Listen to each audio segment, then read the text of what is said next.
Have you ever wondered why just hearing the word yawn or seeing other people yawning will cause you to need to yawn also? Is it happening to you right now? It's weird, right? Let's unravel the science behind this everyday phenomenon.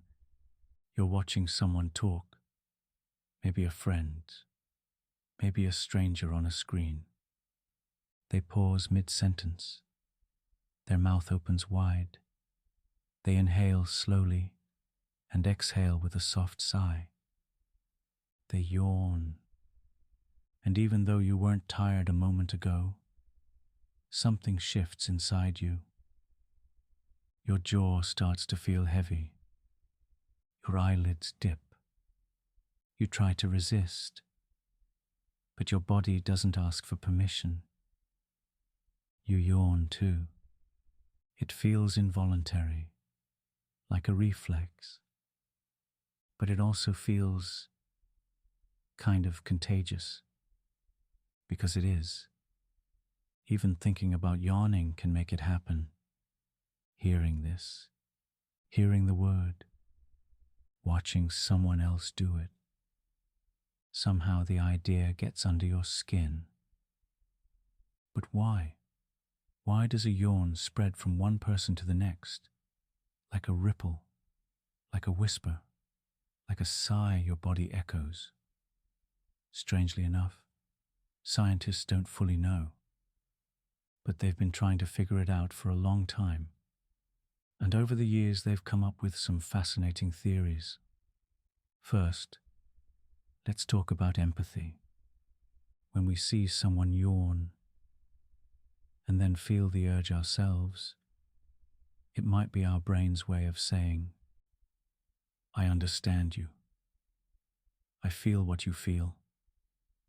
Not consciously, not out loud, but in a quiet, physiological way. Research has shown that people who score higher on empathy tests are more likely to catch yawns from others. Children don't start catching yawns until around age 4 or 5, just about the same time they begin to read other people's emotions. And people with certain neurological conditions like autism may not experience contagious yawning in the same way, possibly because of how their brains process social cues. It suggests something interesting.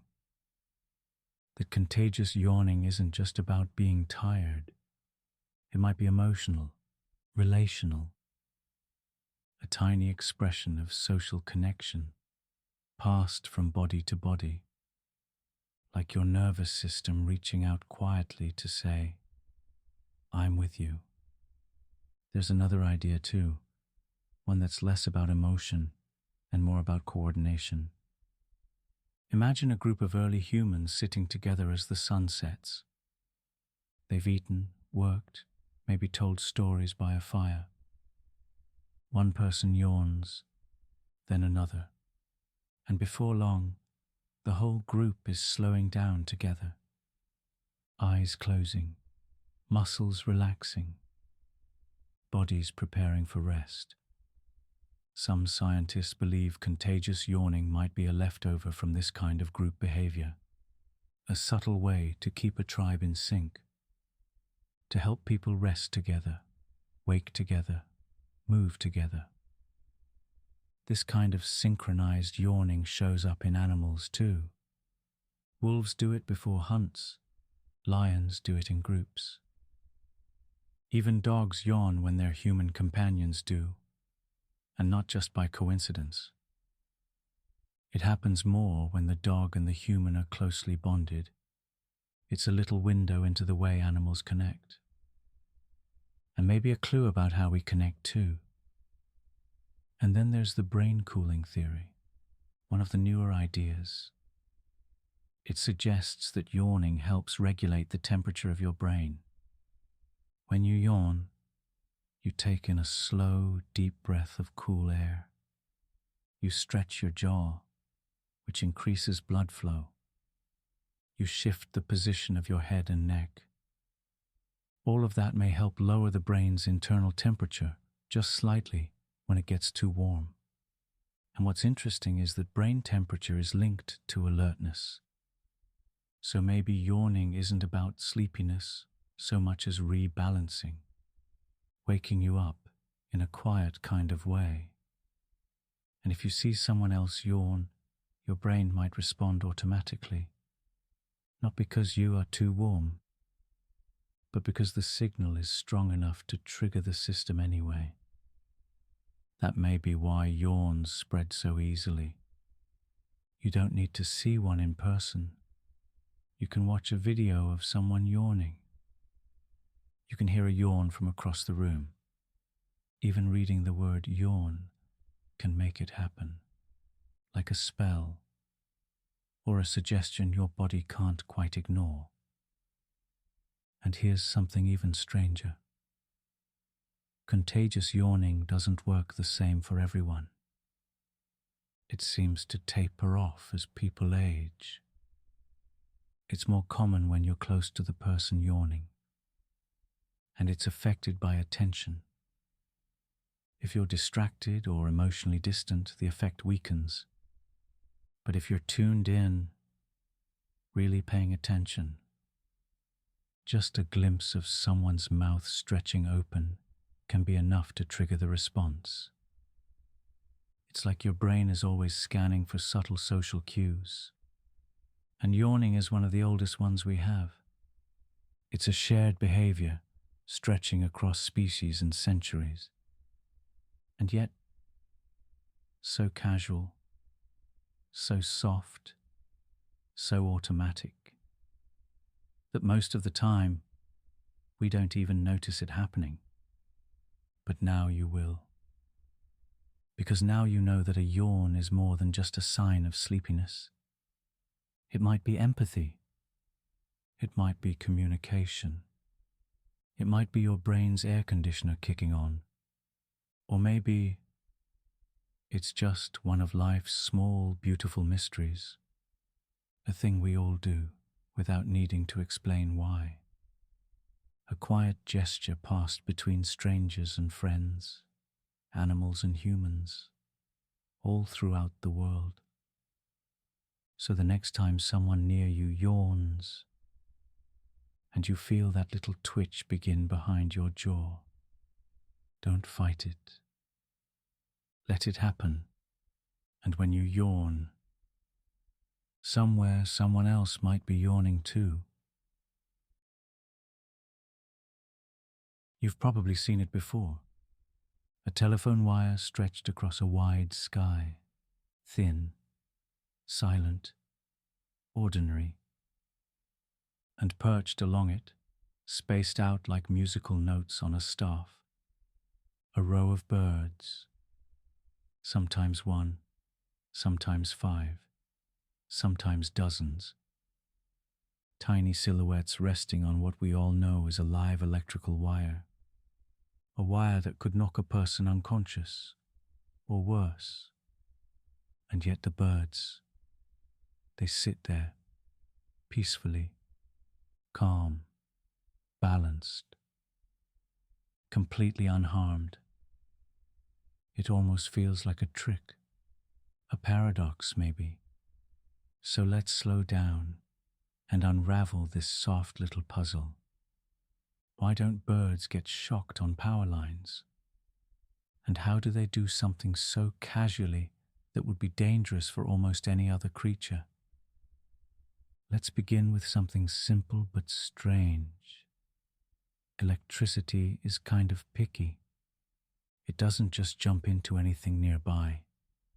It has rules, preferences, a path of least resistance. See, electricity is like a traveler. It always wants to move from one place to another, from a place of higher energy to a place of lower energy, and it needs a complete path to do it. Imagine you're walking across a stream on stepping stones. You can only move if there's another stone nearby to step on. If there's just one stone, you stand still. That's how it is for birds on wires. When a bird lands on a single power line, both of its feet are touching the same wire, the same exact electrical potential. No energy is trying to move from one foot to the other, because there's nowhere to go. It's like standing on that single stone in the middle of the stream. The current looks like it should move, but it has no reason to. Electricity only flows through something when it completes a circuit. It needs an entry and an exit, a start and a finish. The bird doesn't provide that. It's just a brief rest stop along the route.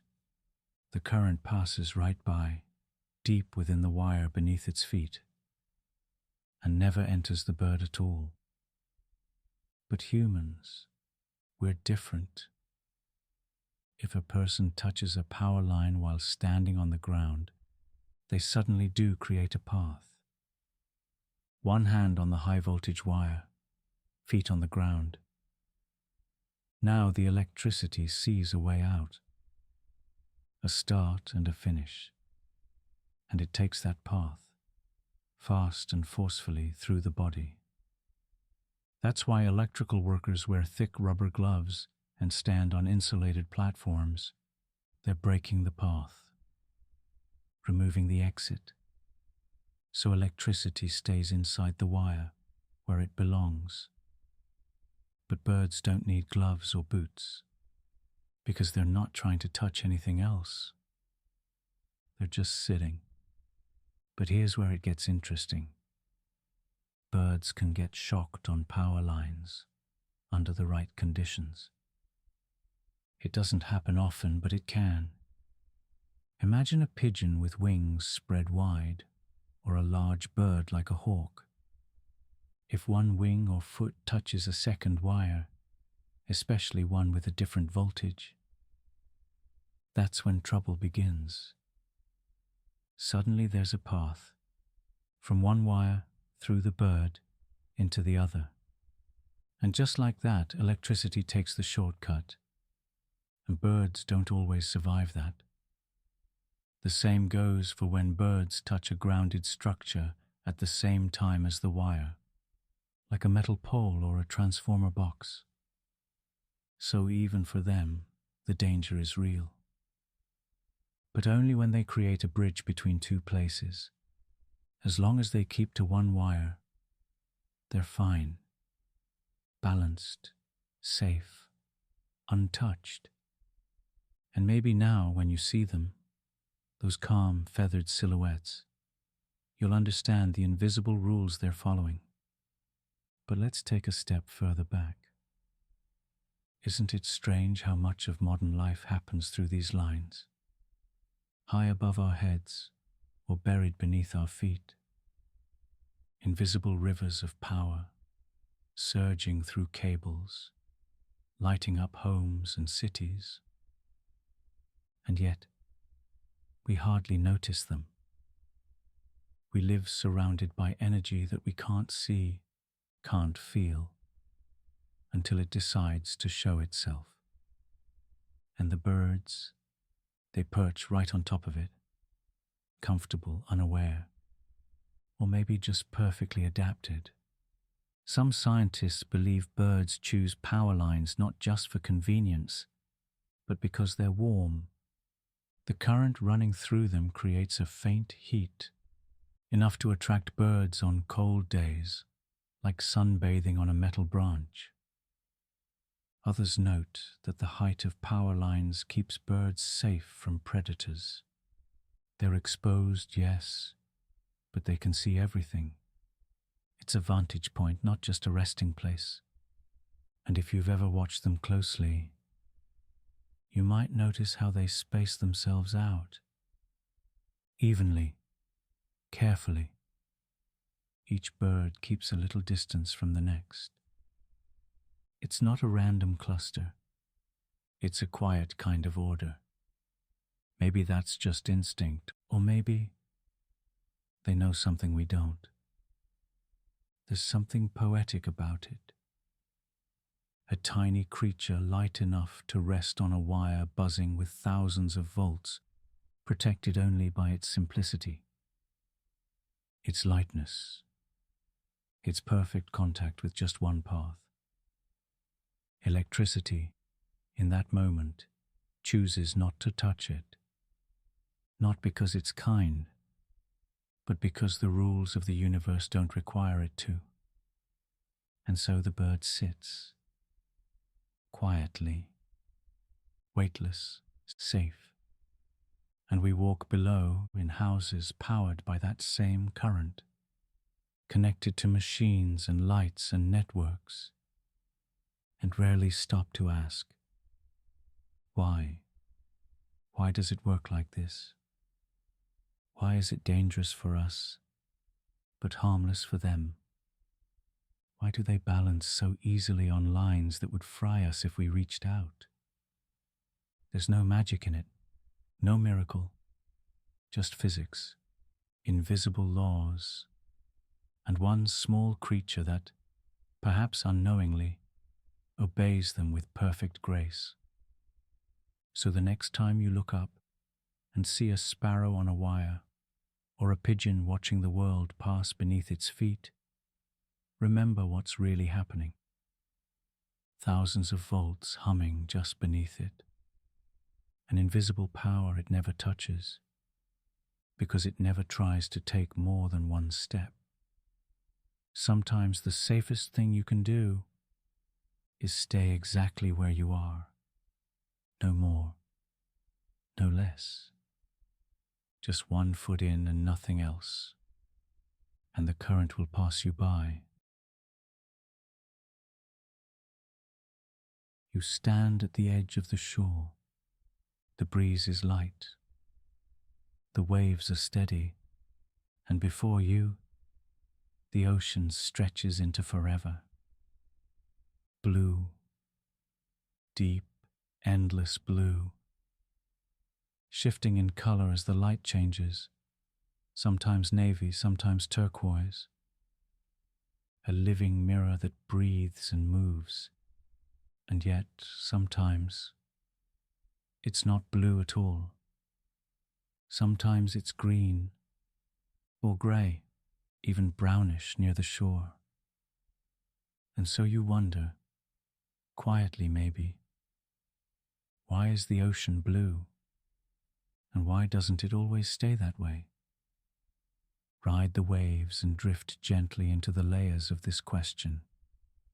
Let's explore what makes the sea shimmer with color, and why it sometimes changes its mind. To start, we need to think about light. Light, as you know, isn't just one thing. What we call white light, like sunlight, is actually a mixture of many colors. All the colors of the rainbow blended into one beam. And when sunlight hits something, anything, it reacts. Some colors are absorbed, others are bounced back. That's how we see color. An apple appears red because it reflects red light and absorbs the rest. A leaf is green because it reflects green. So what does the ocean reflect? Here's the surprising part. It doesn't reflect the sky. At least not in the way people often assume. Yes, the sky can influence the ocean's appearance. But the real reason the ocean looks blue comes from the water itself. Water absorbs colors, but not all colors equally. It tends to absorb longer wavelengths first, like red, orange, and yellow. These colors disappear quickly as light enters the water. They get soaked up, fading with depth. But blue has a shorter wavelength and it travels farther, it lingers. So as sunlight enters the sea, most of the warm colors are swallowed up quickly. But blue light keeps going, bouncing, scattering, reflecting, until it reaches your eyes. That's why the ocean looks blue. Not because it reflects the sky above, but because of how it filters the light that falls into it. Now think about that for a moment. The ocean isn't wearing blue, it's revealing blue by removing everything else. Like a painter who brushes away color after color until only the last one remains. But the sea isn't always this shade. Sometimes it shifts. Let's imagine a coastal bay on a cloudy day. The ocean looks different here, duller maybe. The color isn't that rich blue. It's greenish, or gray, or even brown. What's happening? Well, oceans aren't just light and water. They're alive, full of particles, movement, and life. In shallower water, sunlight doesn't have to travel far. And that means whatever is floating in the water, plankton, algae, tiny sediments, can affect the way light moves. Take phytoplankton, for instance. They're microscopic organisms, so small you can't see them individually. But together, they bloom into vast green clouds. They contain chlorophyll, the same pigment that makes plants green. And when they're present in large numbers, they shift the ocean's color toward green. In these places, the water might reflect more green light than blue. It's not because the water has changed, but because something inside it is coloring the light differently. It's like looking through a stained glass window. The glass is still clear, but now it's tinted.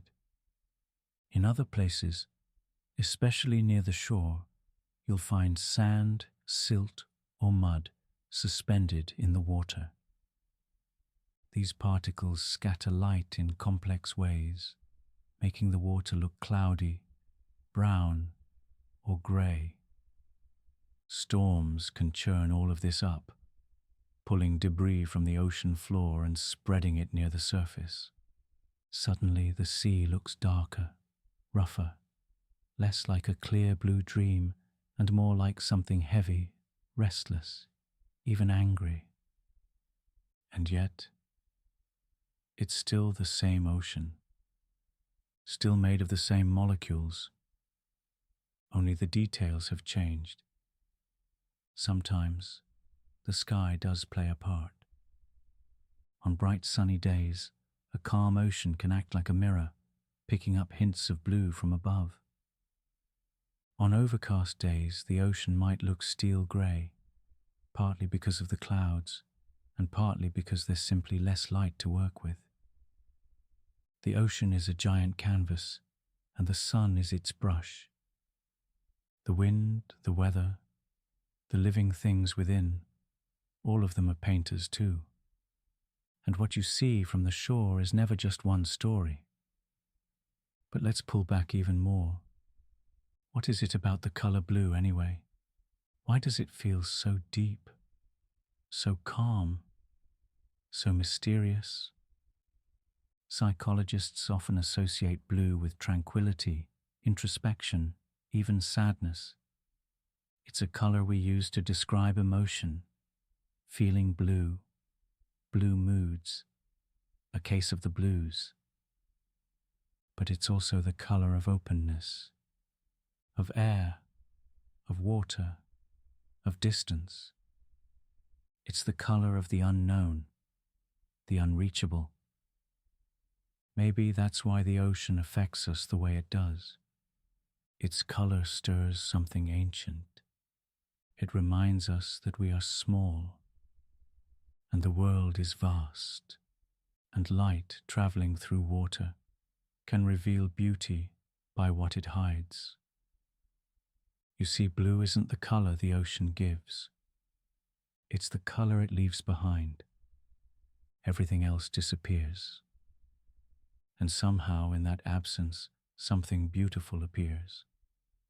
So the next time you stand by the sea and you wonder why it looks the way it does, remember what you're really seeing.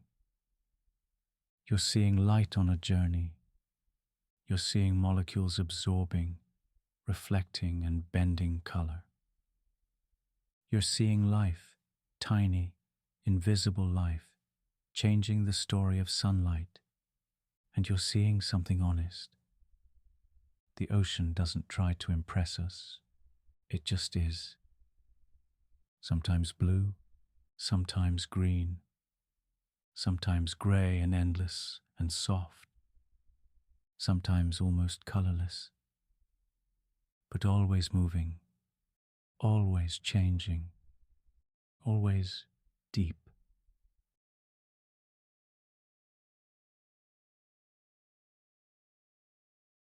You walk into the kitchen early in the morning, still groggy, still quiet.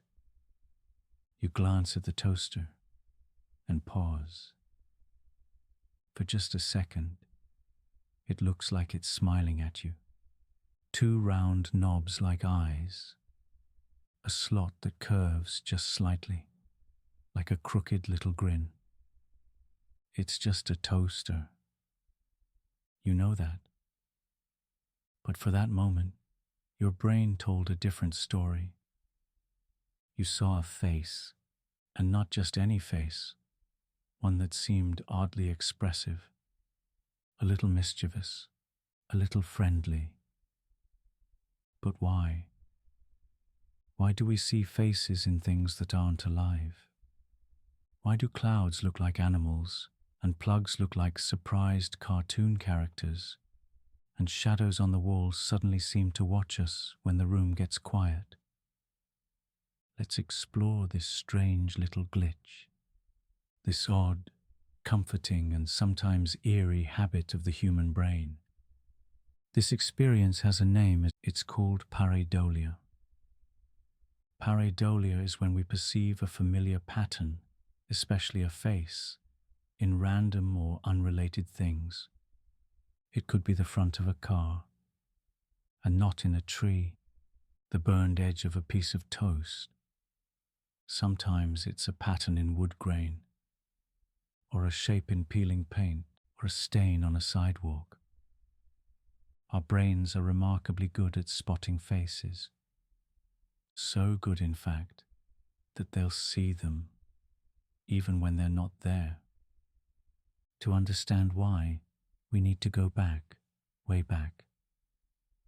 Back to when the human brain was forming its basic survival strategies. Back to a time when seeing a face, any face, could mean the difference between danger and safety. Faces meant something important. A face could belong to a friend, a stranger, a predator, a child in need of care. The sooner we could detect a face, the better our chances of surviving. So our brains evolved to prioritize that skill. And over time, something remarkable happened. We didn't just get good at identifying faces. We got good at recognizing them in the tiniest of clues. Just 2 dots and a line could trigger the response. 2 eyes, a mouth. That's all it takes. Our brains use a region called the fusiform face area to recognize faces almost instantly. It lights up not only when we see real faces, but also when we see face-like patterns. Even if it's just a light switch and a smudge of shadow. It's fast, it's automatic, and it happens without our permission. But pareidolia isn't limited to faces. We see shapes in clouds, animals in wallpaper, cities in the cracks of old pavement. The human brain craves meaning, so it builds stories from chaos. It fills in blanks. It organizes randomness into something familiar. It's like our minds are constantly playing a game of what does this look like? Only they don't always tell us they're playing. This tendency is especially strong when we're tired, emotional, or alone. In those moments, our imagination gets louder, and when our senses become quiet, our brain steps in to complete the picture. That's why pareidolia can sometimes feel a little eerie. Think about looking at a window at night, your reflection just barely visible. The shadows outside seem to shift, and suddenly you think you see something, a face, watching. It's not real, of course, but your brain is doing what it's built to do, searching for patterns in the dark. And once it sees a face, it's hard to unsee it. This can even happen with sound. There's a similar effect called auditory pareidolia, where people hear voices or music in static, wind or water. You've probably experienced it. Listening to a fan hum and suddenly thinking it sounds like someone calling your name. It's the same instinct. The brain trying to pull meaning from noise. But pareidolia isn't always unsettling. Sometimes it's delightful. We smile at the face on a coffee mug. We laugh at the grumpy look on a car's front bumper. We give names and moods to things that don't feel at all.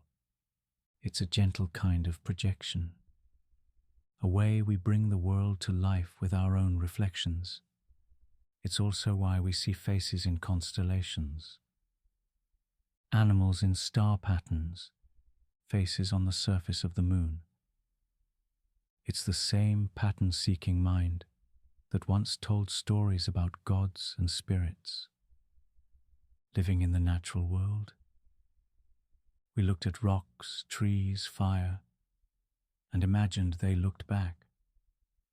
And in some ways that made the world feel less lonely, more knowable, more alive. There's even research showing that pareidolia isn't limited to humans. Some primates, like chimpanzees, may also perceive face-like patterns in objects, which means this instinct could go back millions of years. A shared cognitive shortcut, an evolutionary gift, or maybe a side effect. But not everyone experiences pareidolia the same way. Some people are more prone to it, artists, children, and those who spend a lot of time alone. People with vivid imaginations often report stronger pareidolia, and for some, it can cross into hallucination, especially during intense emotional states or sensory deprivation. Still, for most of us, it's a quiet companion, a little trick the brain plays to make the world more familiar, more human. So why does this matter? Well, in a world filled with unpredictability, pareidolia is a reminder that our minds are always working behind the scenes, trying to find meaning, trying to connect, trying to understand, even in inanimate things. And maybe that's something kind of beautiful, because when we see a face in a rock or a smile in the folds of a curtain, what we're really seeing is ourselves, our hopes, our emotions, our desire to belong. We project our feelings outward, onto clouds and trees and toasters, and in doing so we turn a chaotic world into a familiar one. We find humor where there's none, comfort in silence, company in solitude. So the next time you see a tree with 2 knots and a bent branch, and it looks like it's giving you a sleepy little grin, don't look away. Let it smile at you. Let your brain do its strange, wonderful work. Because maybe, just maybe, the world isn't as empty as it seems. Maybe it's filled with tiny faces, waiting quietly for you to notice them. It happens without warning. You're brushing your teeth, walking to your car, filling a glass of water in the middle of the night. And there it is, again. That song, that one line, that tiny fragment, looping, repeating, unshakable. You didn't choose it. You don't even like it that much. But there it is, playing in the background of your mind, as persistent as a heartbeat. Maybe it's a chorus. Maybe just a few syllables. A hook that clings to your thoughts like gum to a shoe. And the more you try to stop thinking about it, the louder it seems to get. This, of course, is an earworm, a song or a part of a song that gets stuck in your head, repeating involuntarily. A mental loop you never hit play on. But why does this happen? Why does your brain grab onto certain sounds and play them over and over, long after the music has stopped? Follow the rhythm of this strange little mystery. Let's explore what makes songs get stuck in our heads and what that says about the mind behind the music. The term earworm comes from the German word Ohrwurm, literally earworm. Not a real worm, of course, just a poetic image, like something that burrows into the mind and curls up there, uninvited, but very comfortable. Most people experience earworms. About 90% of people report getting them at least once a week, and for some they arrive daily, as common as blinking. So what causes it? There isn't just one answer, but it starts with the way your brain stores sound. Your brain doesn't treat music the same way it treats language or noise. Music activates multiple regions: memory, emotion, pattern recognition. It engages both sides of the brain at once.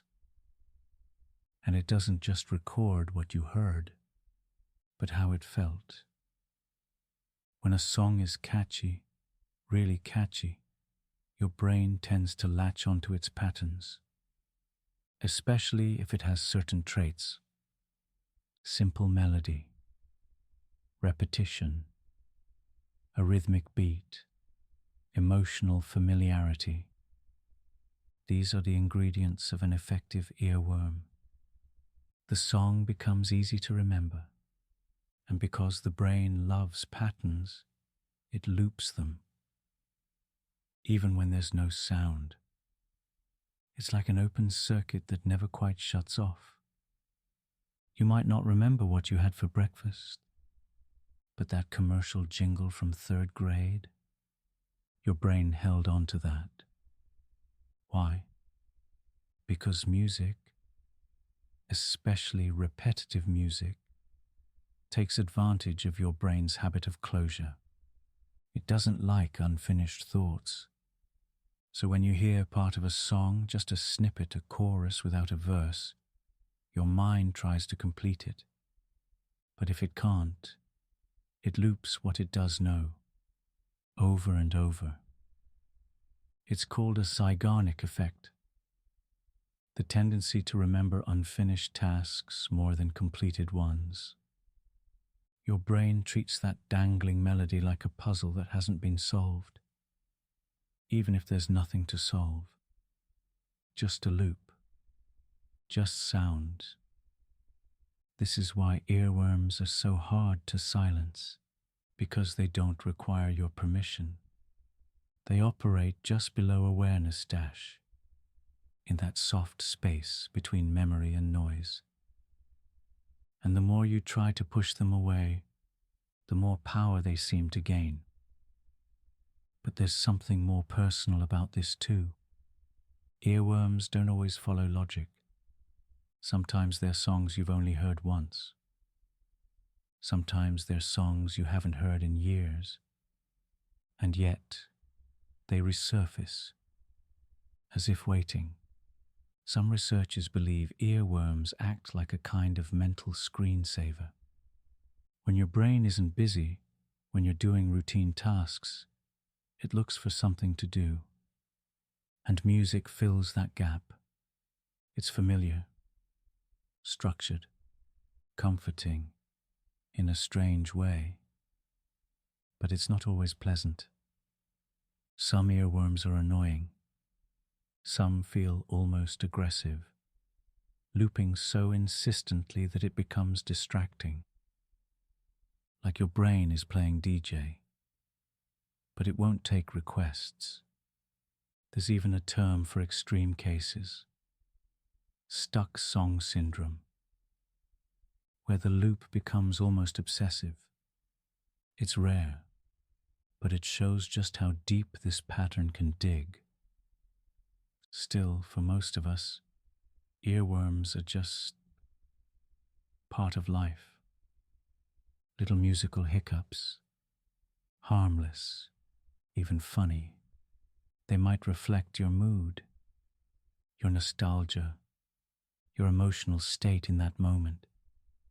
And sometimes they surface for reasons you can't explain. A line from a song your parent used to hum, a melody from a road trip, a tune that played in the background of a memory you didn't realize you still had.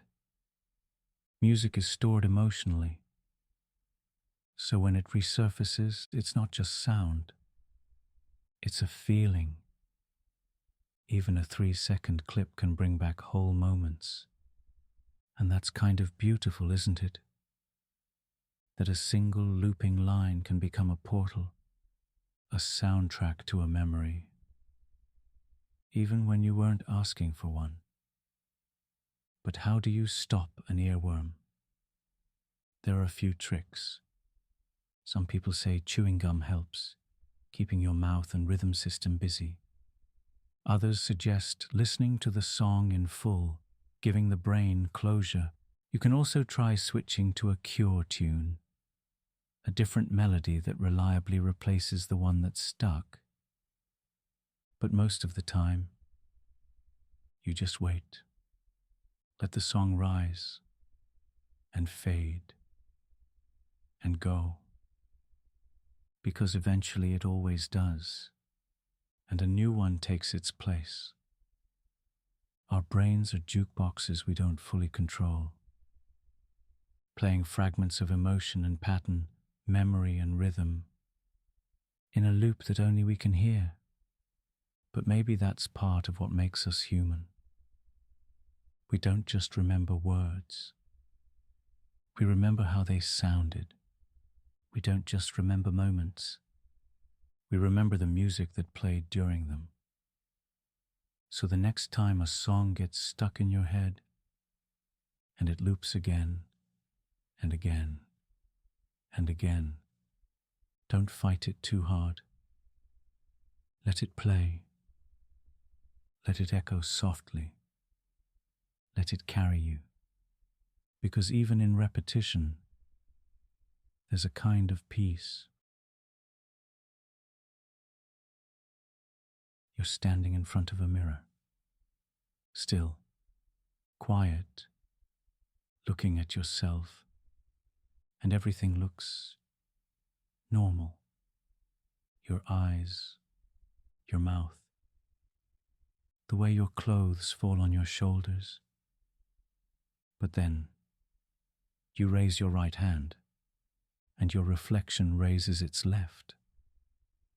You turn your head to the left, and your reflection turns to the right. It's like the mirror flips you. Left becomes right, right becomes left.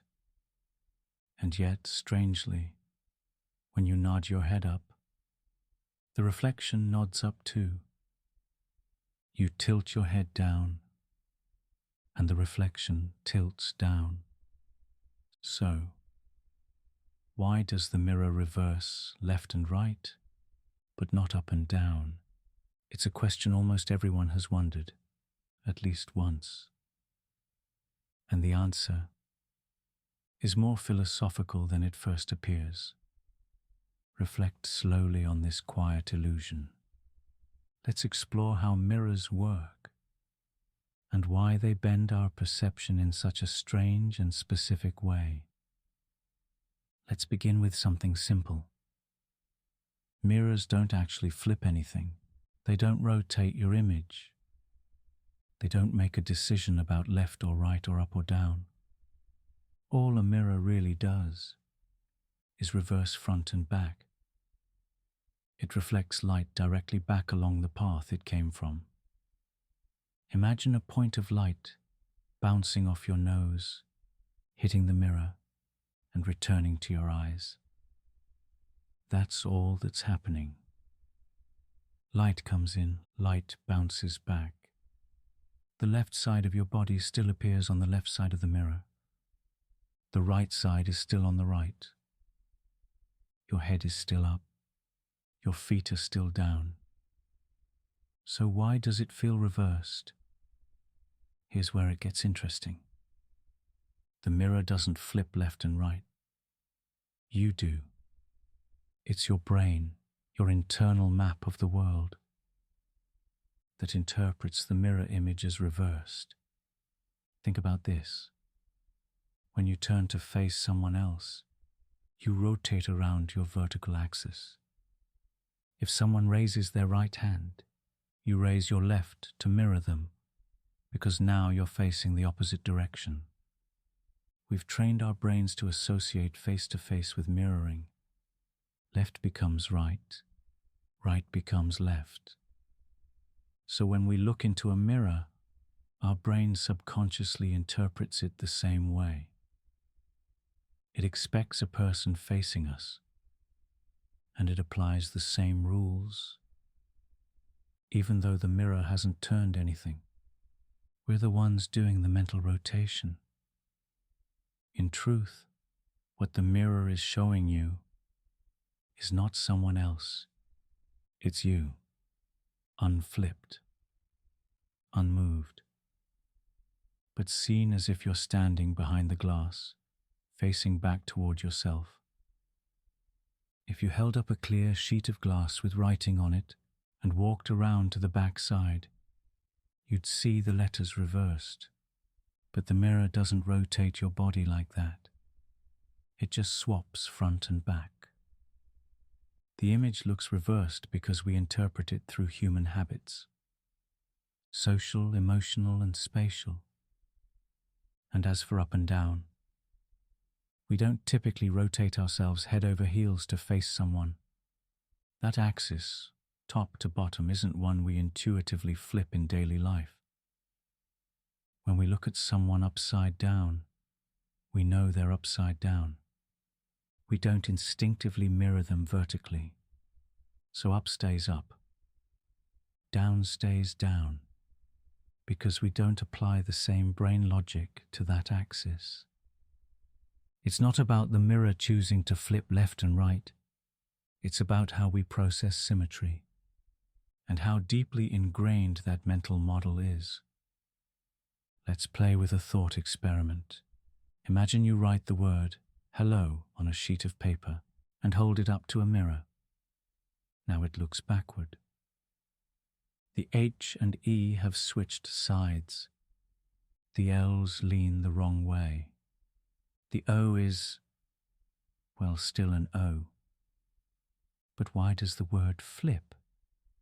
Because the writing faces away from the mirror. When reflected, it appears as if viewed through the page from behind. You can test this. Write hello on a transparent sheet. Hold it in front of you. Then turn the sheet around, not left to right, but front to back.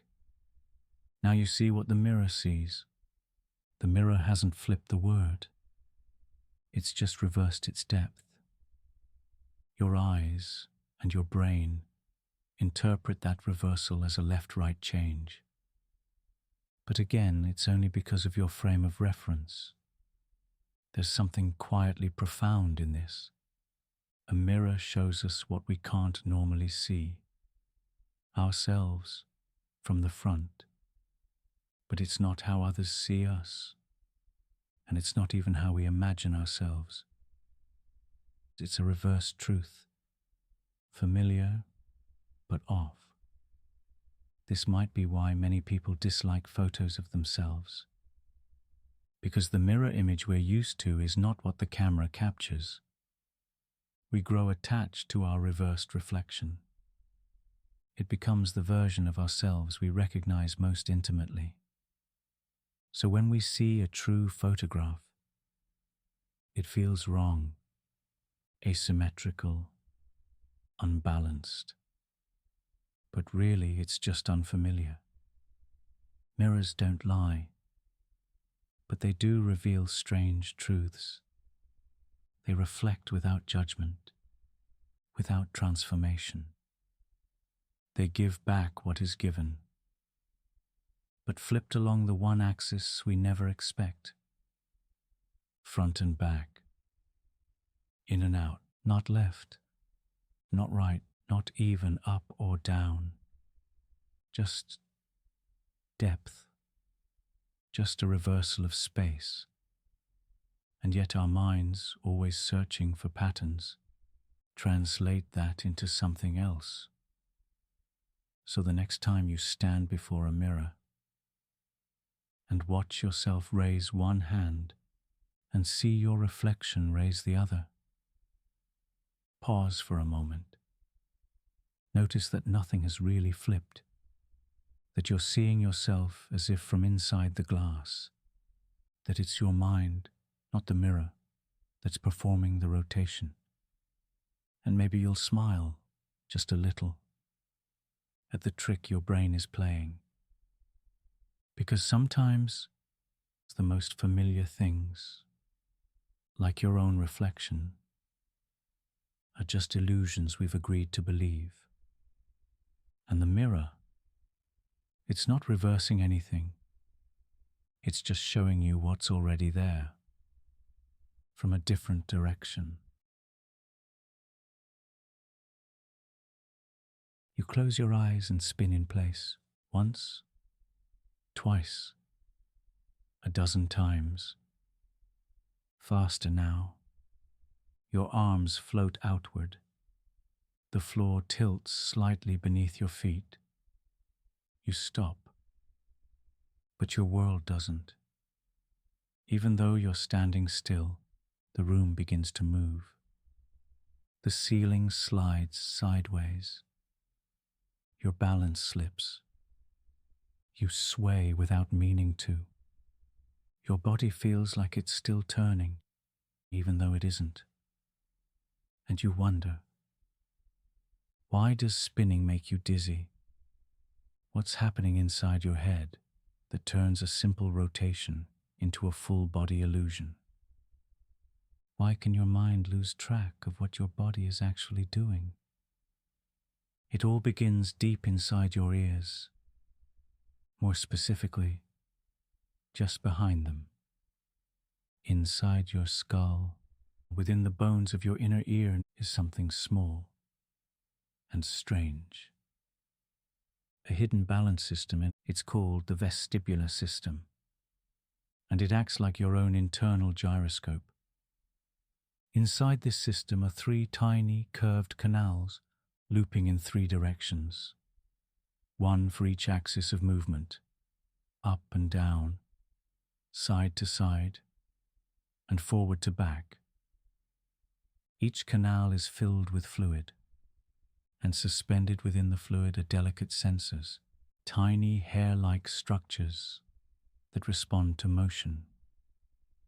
When you move your head, the fluid inside these canals sloshes slightly, and those sensors bend with it. They send a signal to your brain. We're tilting left. We're moving forward. We've just turned. It happens so fast you don't notice it. You just feel balanced.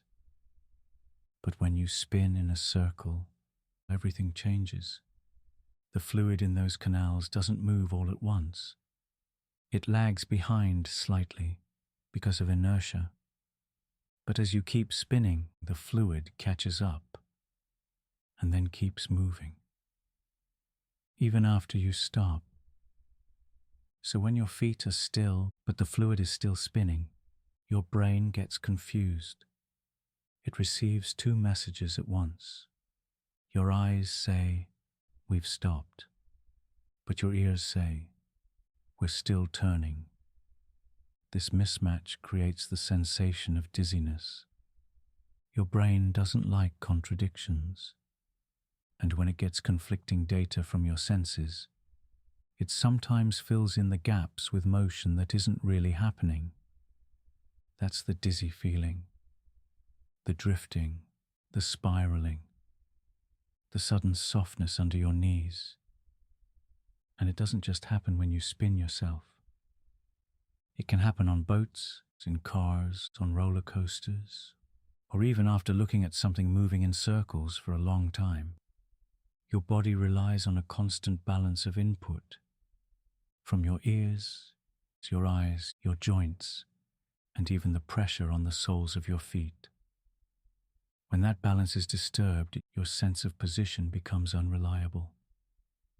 And so your brain guesses. And sometimes it guesses wrong.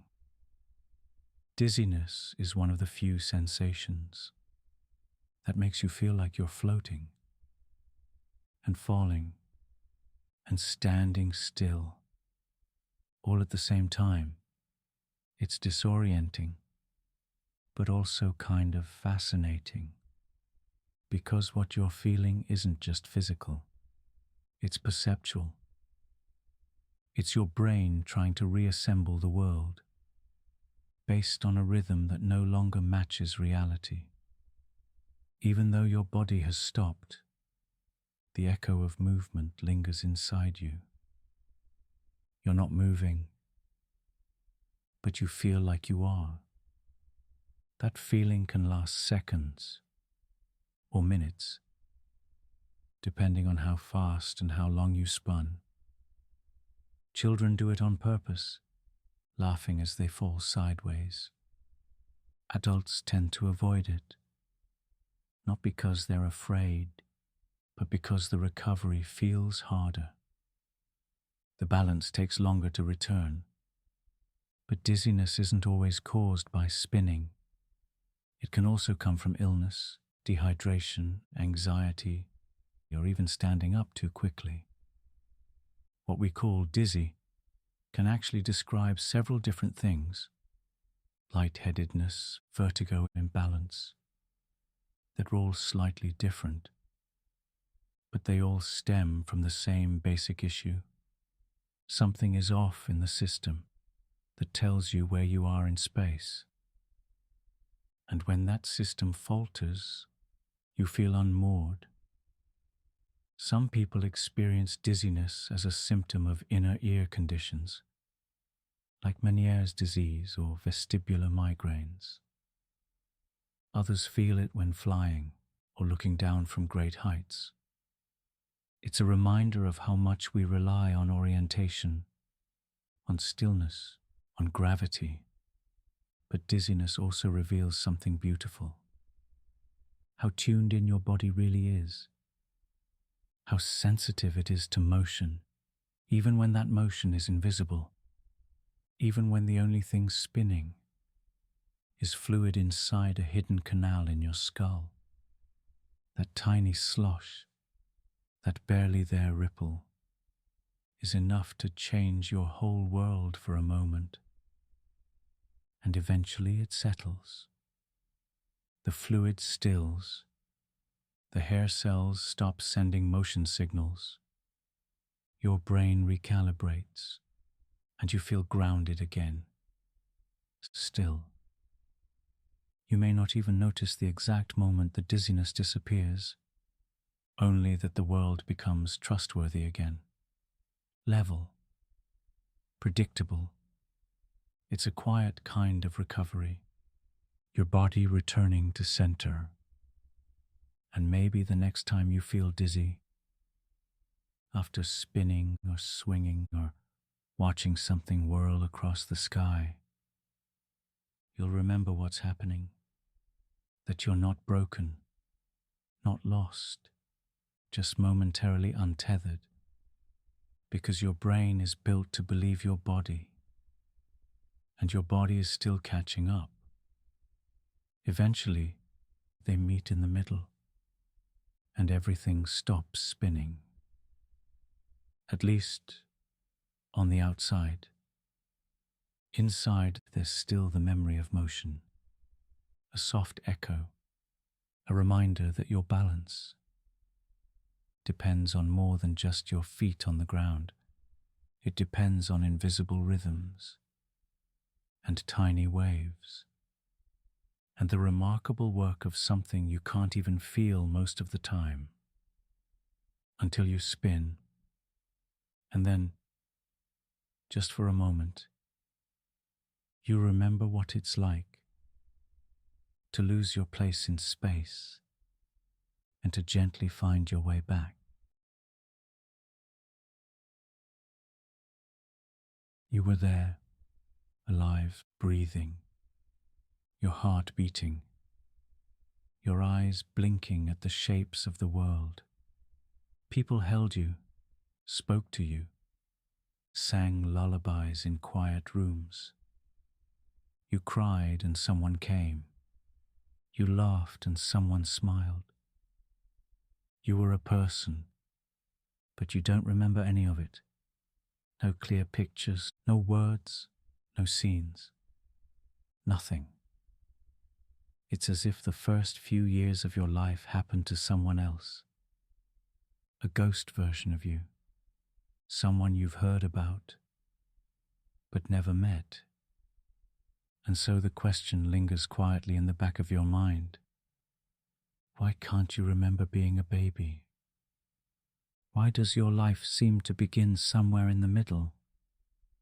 You're not alone in this. Almost everyone shares the same gap. A long empty space that stretches across the first 2 or 3 years of life. Sometimes longer. This blankness has a name. It's called infantile amnesia, the quiet forgetting we all go through. It's not because those early moments didn't happen, and it's not because nothing important occurred. It's because something inside your brain hadn't quite arrived yet. Or maybe hadn't quite turned on. To understand why, you have to think about what memory really is. We tend to imagine memory as a kind of file cabinet. Moments go in, they get labeled and stored, and we pull them out when we want to remember. But memory isn't like that. It's not passive. It's not perfectly organized, and it's not automatic. Memory is a process, one that involves emotion, attention, language, and time. It isn't just about recording.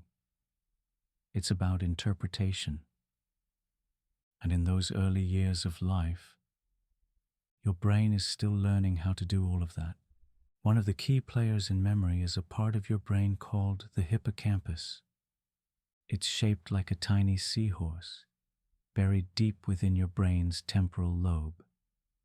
It helps take the chaos of daily experience and turn it into something you can revisit later.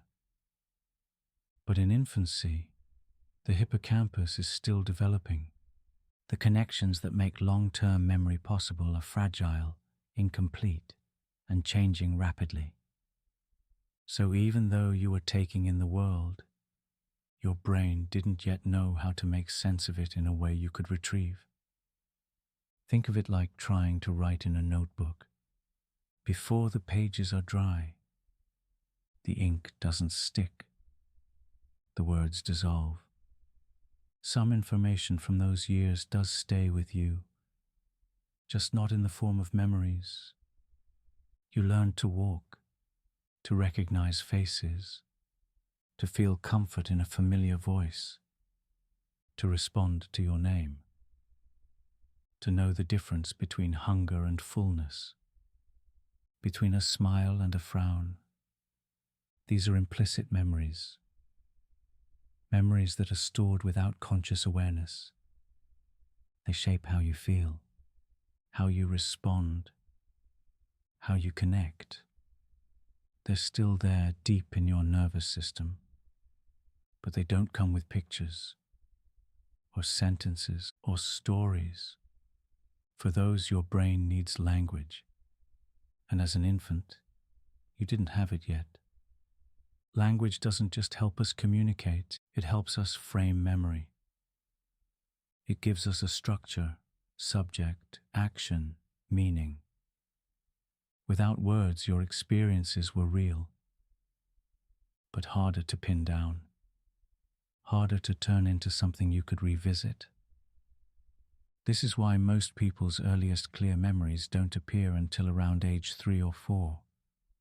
By then, your brain has developed a stronger hippocampus. You've learned words. You've begun to organize your experience into sequences. And most importantly, you've started to think of yourself as you. Because memory also depends on self-awareness. It needs a narrator, someone to say, I am here. I did this. This happened to me. Before you develop a sense of self, events happen.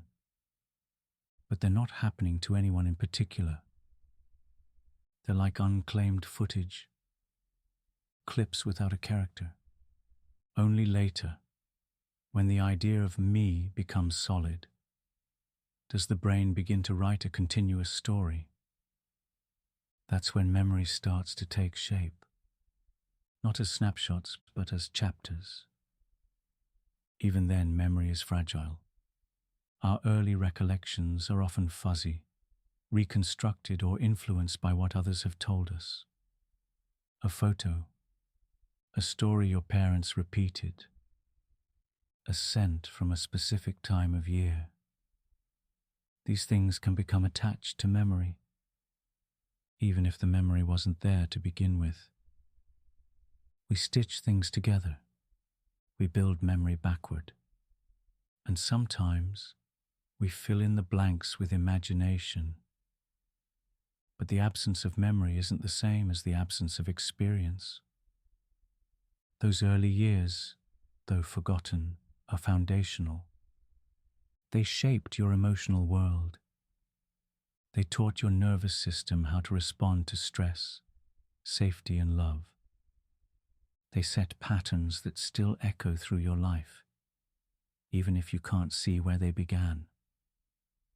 You may not remember being held, but your body does. You may not remember the sound of your mother's voice, but your cells recognize the tone. You are built on moments you cannot recall, but they are still there, quiet, essential, etched into the way you move through the world. And maybe that's okay. Maybe not everything needs to be remembered to matter. Maybe forgetting is part of how we make room for the rest. Your earliest years were real, just silent. They'd live beneath the story, not written in words, but in patterns, instincts, feelings. And somewhere inside you, the infant you once were still lives, still breathes, still forms the foundation of who you are becoming, even if you can't remember them. You hear the soft thump from the other room. You go to check, and there it is, your cat, already walking away, tail high, calm as ever, as if nothing just happened. You glance up at the windowsill. High, far too high, but somehow she's fine. Not just fine, graceful, like she meant to fall, like it was part of the plan. Cats seem to defy the laws of motion. They tumble through the air, spin mid-fall, and land softly, precisely on their feet. Every time. Or at least, almost every time. And that leaves you wondering, how? How do cats do that? Why do they always land on their feet, even when they fall upside down? The answer lies in one of the most fascinating combinations of nature's design: instinct, flexibility, physics, and a little bit of quiet acrobatics. It's called the cat writing reflex. And it begins early, just a few weeks after birth. Even tiny kittens, barely able to walk in a straight line, can already flip themselves mid-air if they happen to fall. And they don't need much time to do it. Just a few feet. Just one quick motion. It all happens so fast that for years, scientists weren't sure what was really going on. But thanks to high-speed cameras and curious researchers, we now understand a little more about how cats seem to cheat gravity. Here's what happens. As soon as a cat begins to fall, it instinctively reorients its body. First, it turns its head. The eyes and inner ears help establish which direction is down. That's step one, figuring out the ground. Next, it twists its spine. Cats have incredibly flexible spines, more so than most mammals. They can rotate their front half in one direction and their back half in another, all without violating the rules of physics. By pulling in their front legs and extending their back ones, they change their rotational inertia, like a figure skater pulling in their arms to spin faster. This allows them to twist in mid-air, without needing to push off of anything. They use their own body segments to redistribute angular momentum. No external force needed, just muscle and motion. Once their front legs are pointed downward, they switch, extend the front legs, pull in the back. Another twist, and now their entire body is aligned, feet down. The process takes less than a second. It's so fast and so efficient that even if a cat is dropped upside down, it will usually land paws first, ready to run, stretch, or just sit and blink like nothing happened. It's not magic, it's just physics, performed with perfect instinct. But there's more to the story. Landing safely isn't just about orientation, it's also about impact. Cats don't just flip, they prepare for landing. They stretch their legs downward, relax their muscles, and arch their back slightly, turning their entire body into a natural shock absorber. It's part of the reason they often walk away unharmed, even from impressive heights. In fact, studies on urban cats who fall from buildings have shown something strange.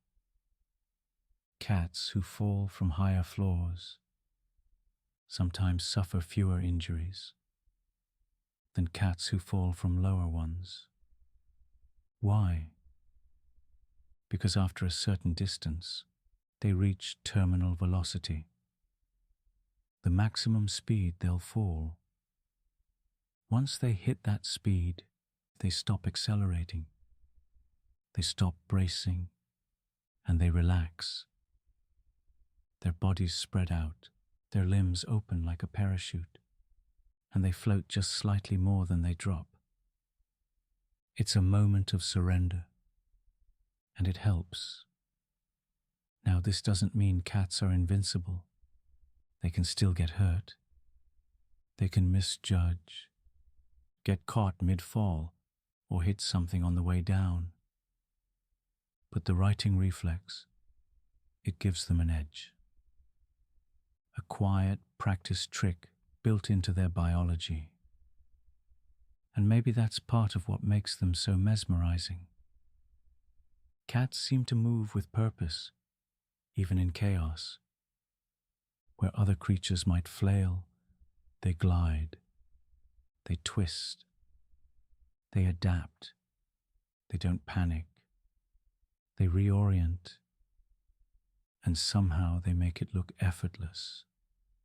Watching a cat fall is almost like watching water pour from a glass, fluid, smooth, always finding the lowest point with quiet grace. And all of this was given to them by evolution. The ancestors of today's house cats were climbers, tree dwellers, roof hoppers, stone walkers. Falling was part of life, and so nature selected for those who could survive the descent. That legacy still lives in your lap today. It blinks slowly, it purrs. It sleeps in impossible positions on shelves too small to hold them. And when they fall, they land. Maybe not every single time, but almost. More often than seems reasonable. And maybe that's why the image of a falling cat feels different. Not alarming, but impressive. Because somewhere deep in your mind, you trust that they'll be okay. You've seen it before. You've watched them leap without hesitation. From counters, from beds, from windowsills.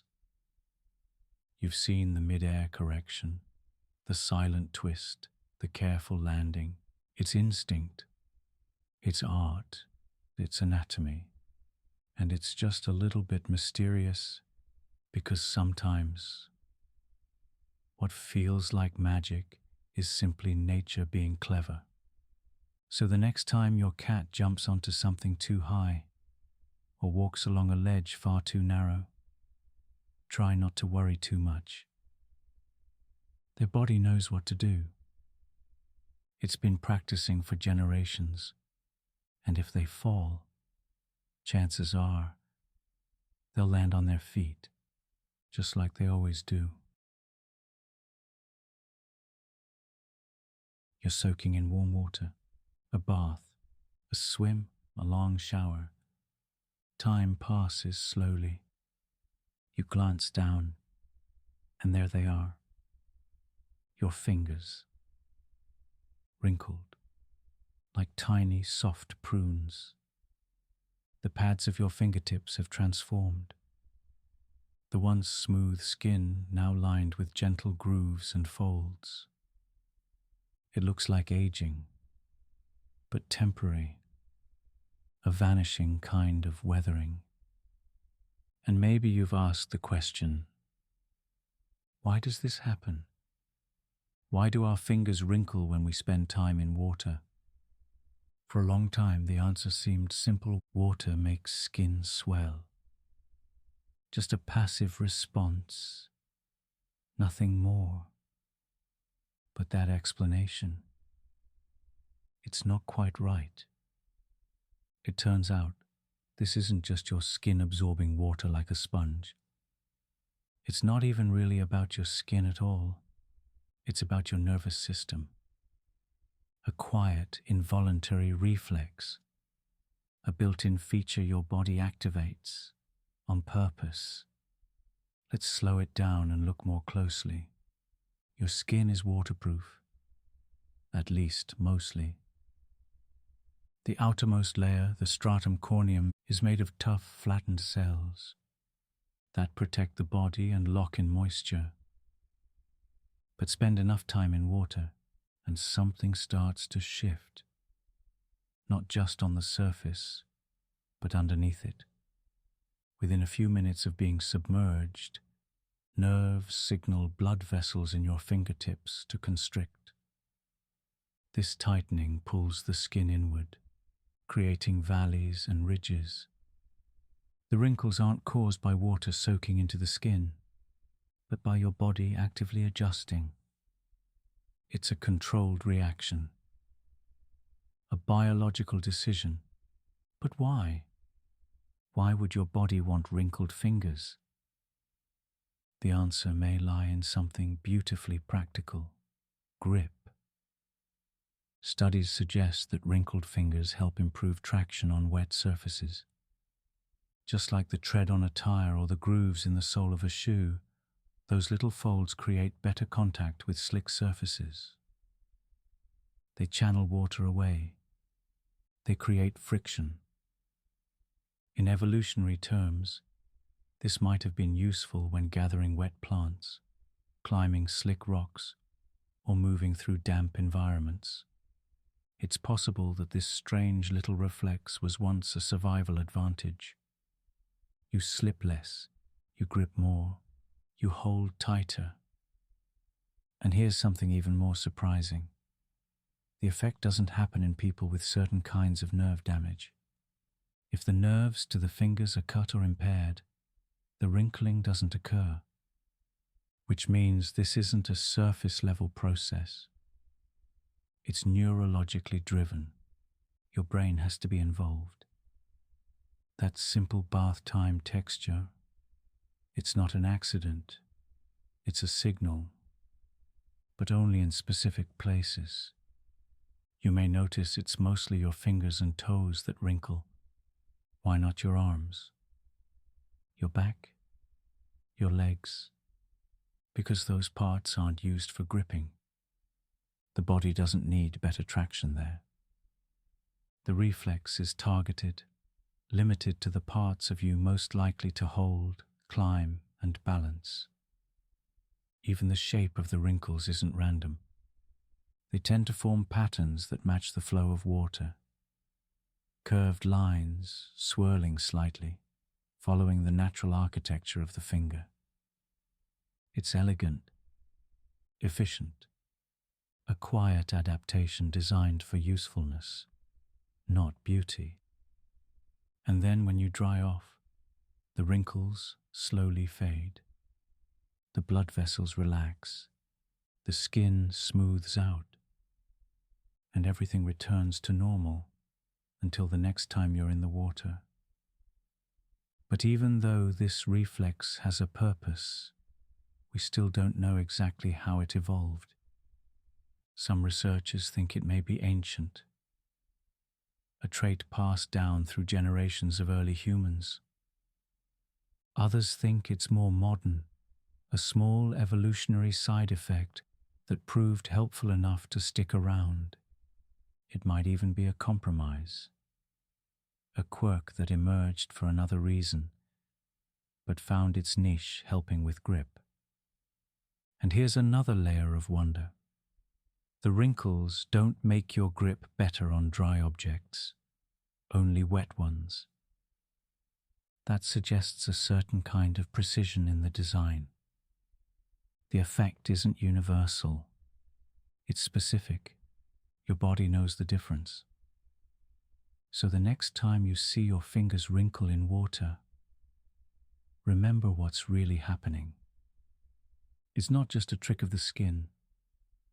It's not just something strange your body does. It's a quiet reflex, a useful adaptation, an invisible system responding to the world around you, and all you had to do was sit still in a bath.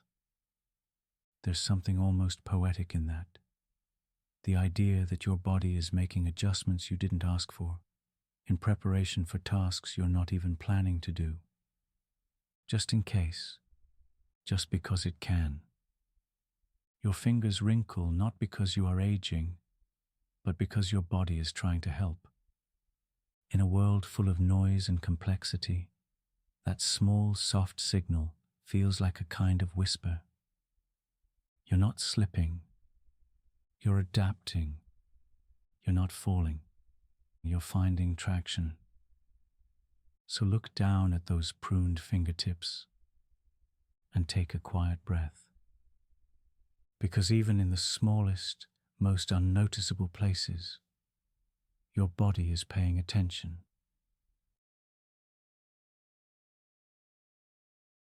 There's a soft buzzing, not loud, just enough to catch your attention. You look up, scan the room, and spot it. A fly. It zips across the room like a rogue idea. Then it lands on the windowsill, on your coffee mug, on the edge of the table like it owns the place. You inch closer, you raise your hand, you time your swing, and then whiff. Gone. It shoots into the air, wild and untraceable. You didn't even see it move. You just know it isn't where it was a second ago. You try again. Miss again. It feels ridiculous. You're bigger, smarter, armed with tools, and still, this tiny thing outmaneuvers you every time. So you start to wonder, why is it so hard to swat a fly? Is it just fast reflexes, random luck, or something more? To find out, you have to change your perspective, because the answer doesn't come from watching a fly. It comes from imagining what the world feels like to one. It turns out the fly's ability to evade you is less about how fast it moves, and more about how fast it sees. A fly's eyes are not like yours. In fact, they're not even close. Where humans have a pair of forward-facing eyes, each with a single lens, flies have compound eyes. Giant, bulbous spheres covered in thousands of tiny lenses called ommatidia. Each ommatidium captures a tiny piece of the visual field. Together they create a mosaic-like image. Not crystal clear, but incredibly sensitive to motion, especially sudden movement. And here's where it gets fascinating. Your brain can process visual information about 60 times per second. That's your perception rate, the speed at which you're aware of visual changes. But flies, they process visual data at 250 frames per second or more. To a fly, the world moves in slow motion. What feels like a quick swat to you unfolds across a longer stretch of time for them. You might take a full second to raise your hand. To them, that's a slow, lumbering arc of movement. Plenty of time to prepare. Imagine trying to sneak up on someone while moving through molasses, and they're watching you in fast forward. That's the difference. It's not just speed. It's time perceived differently. This ability to experience more visual frames per second is common in small animals with fast metabolisms. They need to react quickly to threats. And evolution made sure they could. But vision is only part of the story. Flies are also incredibly good at making decisions in midair. Before you even begin your swat, the fly has seen the direction of your movement and made a calculation. Yes, a calculation. High-speed footage has shown that flies don't just jump randomly. They choose an escape route based on the angle of attack. In as little as 100 milliseconds, they adjust their legs, orient their bodies, and launch into a trajectory designed to avoid you. It's not panic. It's geometry. It's strategy. That's what makes them so hard to hit. They're not just reacting. They're planning.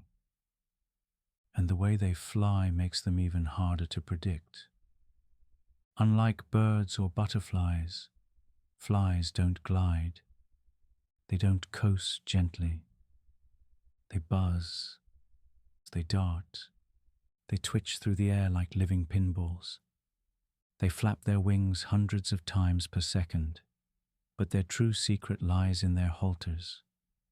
Small, club-shaped organs that act like internal gyroscopes.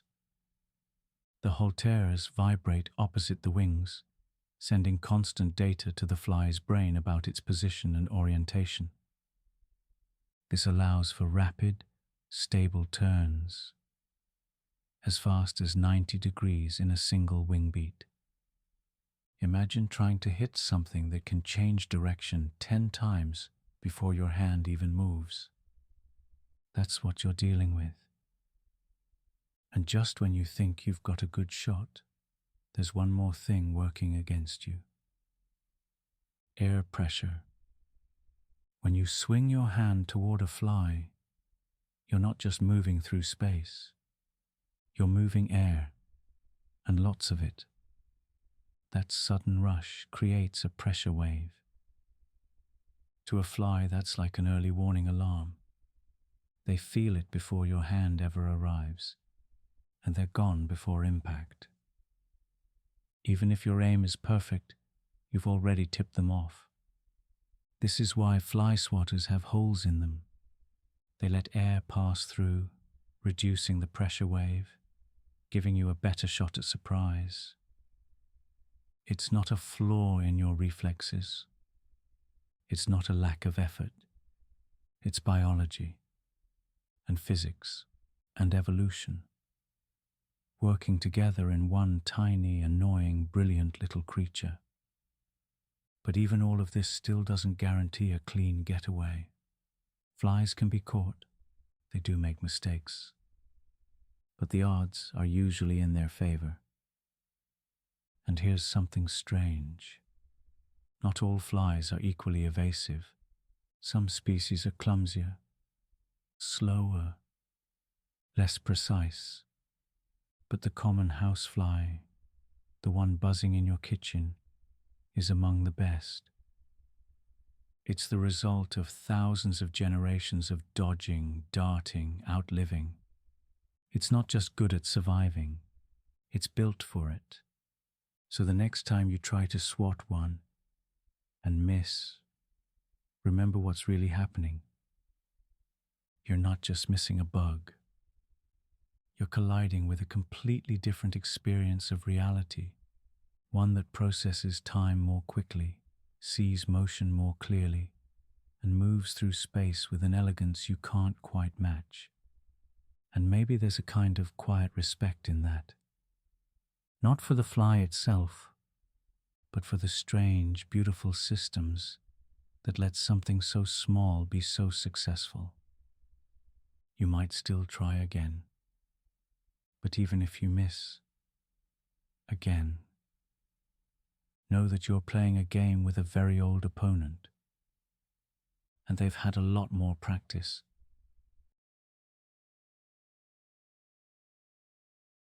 You stretch your arms overhead, a long, quiet reach after sitting too long. And then, pop. Your shoulder clicks, a small sound, but distinct, sharp, momentary. Later, you shift in your seat. Your knee cracks softly. You lean your head to the side, and your neck gives a gentle snap. It doesn't hurt. It doesn't feel bad. It just happens. Your joints make noise. And even if you're used to it, you may have wondered, why? Why do our joints pop and crack like that? Is something moving? Is something breaking? Should it be happening at all? The answer, as it turns out, is equal parts mechanical, chemical, and oddly satisfying. It's not a sign of damage, and it's not always as straightforward as it sounds. To understand, you need to start inside the joint itself. Think of your knuckles, or your knees, or your spine. Most of your joints are called synovial joints, spaces between bones that allow for movement. And inside these spaces is a clear, slippery fluid called synovial fluid. It acts like a cushion, a lubricant, a shock absorber. It keeps your bones from grinding and your movement smooth. But it also holds something curious: gas. Small amounts of dissolved gas, mainly carbon dioxide and nitrogen, are suspended in the synovial fluid. They're not just floating bubbles. They're part of the normal chemistry of your body. Now imagine pulling your fingers gently apart, or twisting your back just enough to stretch. As the joint opens slightly, the pressure inside the joint drops. Suddenly, the dissolved gases come out of solution. They form a bubble, and that bubble pops. That soft, quick crack isn't your bones colliding. It's not cartilage tearing. It's a tiny gas bubble collapsing in the fluid between your bones. This is called cavitation. It happens quickly, in less than a fraction of a second. The joint space expands, the gas rushes out of solution, a bubble forms, and then, pop, it bursts. That's the sound you hear. And for a long time, this was just a theory. But in 2015, scientists used real-time MRI scans to capture the moment it happens. They saw the bubble appear, not disappear, right as the sound was made, which led to an updated idea. The pop might come not from the burst, but from the formation of the bubble. Either way, it's gas, not bones, not injury, just chemistry, doing something quick and audible. This explains why you often can't pop the same joint again right away. After a crack, it takes time for the gases to redissolve into the fluid, usually 15 to 30 minutes. Then, the system resets. But not all joint sounds come from bubbles. Sometimes your joints make little clicks or snaps when you move a certain way. This can happen when a tendon slides over a bone or a bump of tissue. As it moves, it catches slightly, then releases, like a rope flicking over a ledge. It's harmless but noticeable, especially in the knees, shoulders, and hips. Other times, ligaments shifting position can make soft, snapping sounds when you stretch or twist. And in older adults, you may hear creaks and crackles from joints with wear and tear. Tiny sounds of movement in a joint that's lost a bit of its cushioning.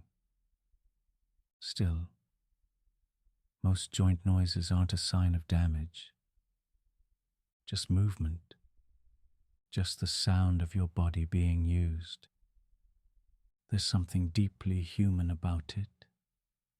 The way our bodies click, pop, snap, and crack. A kind of mechanical poetry. Not always predictable. Not always silent. But natural. Alive. There's an entire cultural moment built around joint cracking. Some people seek it out, twisting their necks, cracking their knuckles, popping their backs for a sense of release. Others avoid it entirely, afraid it might cause harm. You may have even heard the old myth. Cracking your knuckles causes arthritis. It's not true. Multiple studies have shown that habitual knuckle cracking isn't linked to joint disease or degeneration. There was even a doctor who cracked the knuckles on one hand every day for decades and left the other hand alone, just to test the theory on himself. The results? No difference. So if you crack your joints and it doesn't hurt, you're fine. If there's pain or swelling or your joint locks up, that's a reason to check in. But if it's just a pop, a little stretch, a moment of tension letting go, it's okay.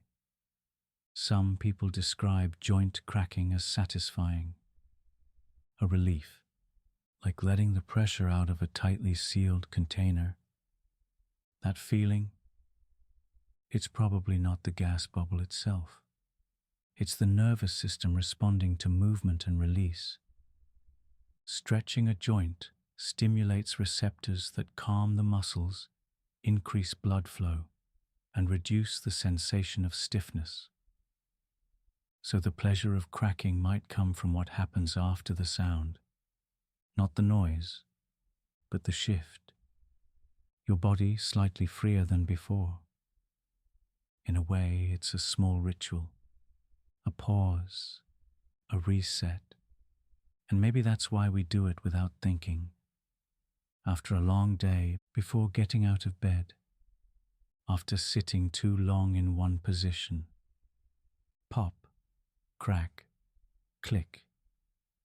It's a quiet reminder that we're made of moving parts, joints that bend, tendons that shift, fluid that flows, and sometimes sounds that follow. So the next time your knuckle cracks or your back pops softly as you twist, don't worry, you're not breaking, you're releasing a bubble, a tendon, a little whisper of movement in a body that's been still too long. It's nothing to be afraid of, just a part of being alive.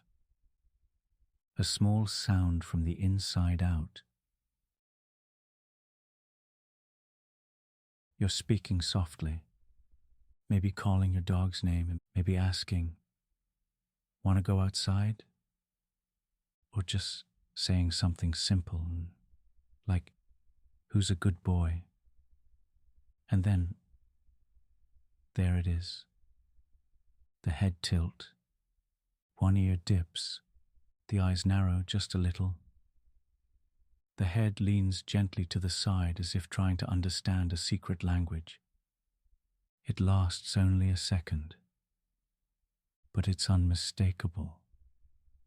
It's one of the most beloved, recognizable things dogs do. That gentle tilt, full of attention and emotion. And it makes you wonder, why? Why do dogs tilt their heads? Is it confusion? Is it curiosity? Are they actually trying to understand us? Or is it just adorable behavior we've learned to love? As with many things in the animal world, the answer isn't simple, but it's rich, layered, and quietly remarkable. To start, we need to understand how dogs hear. Dogs experience sound differently than humans. They hear a wider range of frequencies, including sounds we can't detect at all. They can pick up subtle variations in pitch, tiny shifts in tone, and faint noises from long distances. Their ears are more mobile too. Many breeds can rotate their ears to better locate where a sound is coming from. It's like having built-in satellite dishes. But sometimes, especially with complex or unfamiliar sounds, they need a little help interpreting what they're hearing. That's where the head tilt begins. One theory is that dogs tilt their heads to improve sound localization, to triangulate the source of a noise more precisely. By adjusting the position of their ears and tilting their head, they can change how the sound waves enter their ear canals, helping them better determine direction and distance. It's a small adjustment, but for a dog, it can make a difference.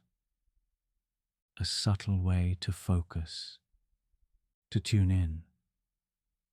But hearing isn't the only sense at play. Another idea focuses on vision, specifically facial vision. Dogs read our faces. They don't just listen to our words. They watch our mouths, our eyes, our expressions. But for many dogs, especially those with longer muzzles, the snout can block part of their field of vision. By tilting their head, they may be adjusting their angle to better see your face, to read your expression more clearly. It's like a person leaning to peek around a corner. Just a small shift to see you more completely. In fact, a recent study from 2021 found that dogs who are better at learning and recognizing human words also tend to tilt their heads more often. This suggests the head tilt might be linked to processing language, a physical signal of mental concentration. Your dog hears a familiar word, like treat or walk or their own name, and the tilt is their way of showing their thinking, trying to connect that sound to meaning. It's not confusion, it's recognition in progress. And then there's emotion. Dogs are social animals. They've evolved alongside humans for tens of thousands of years.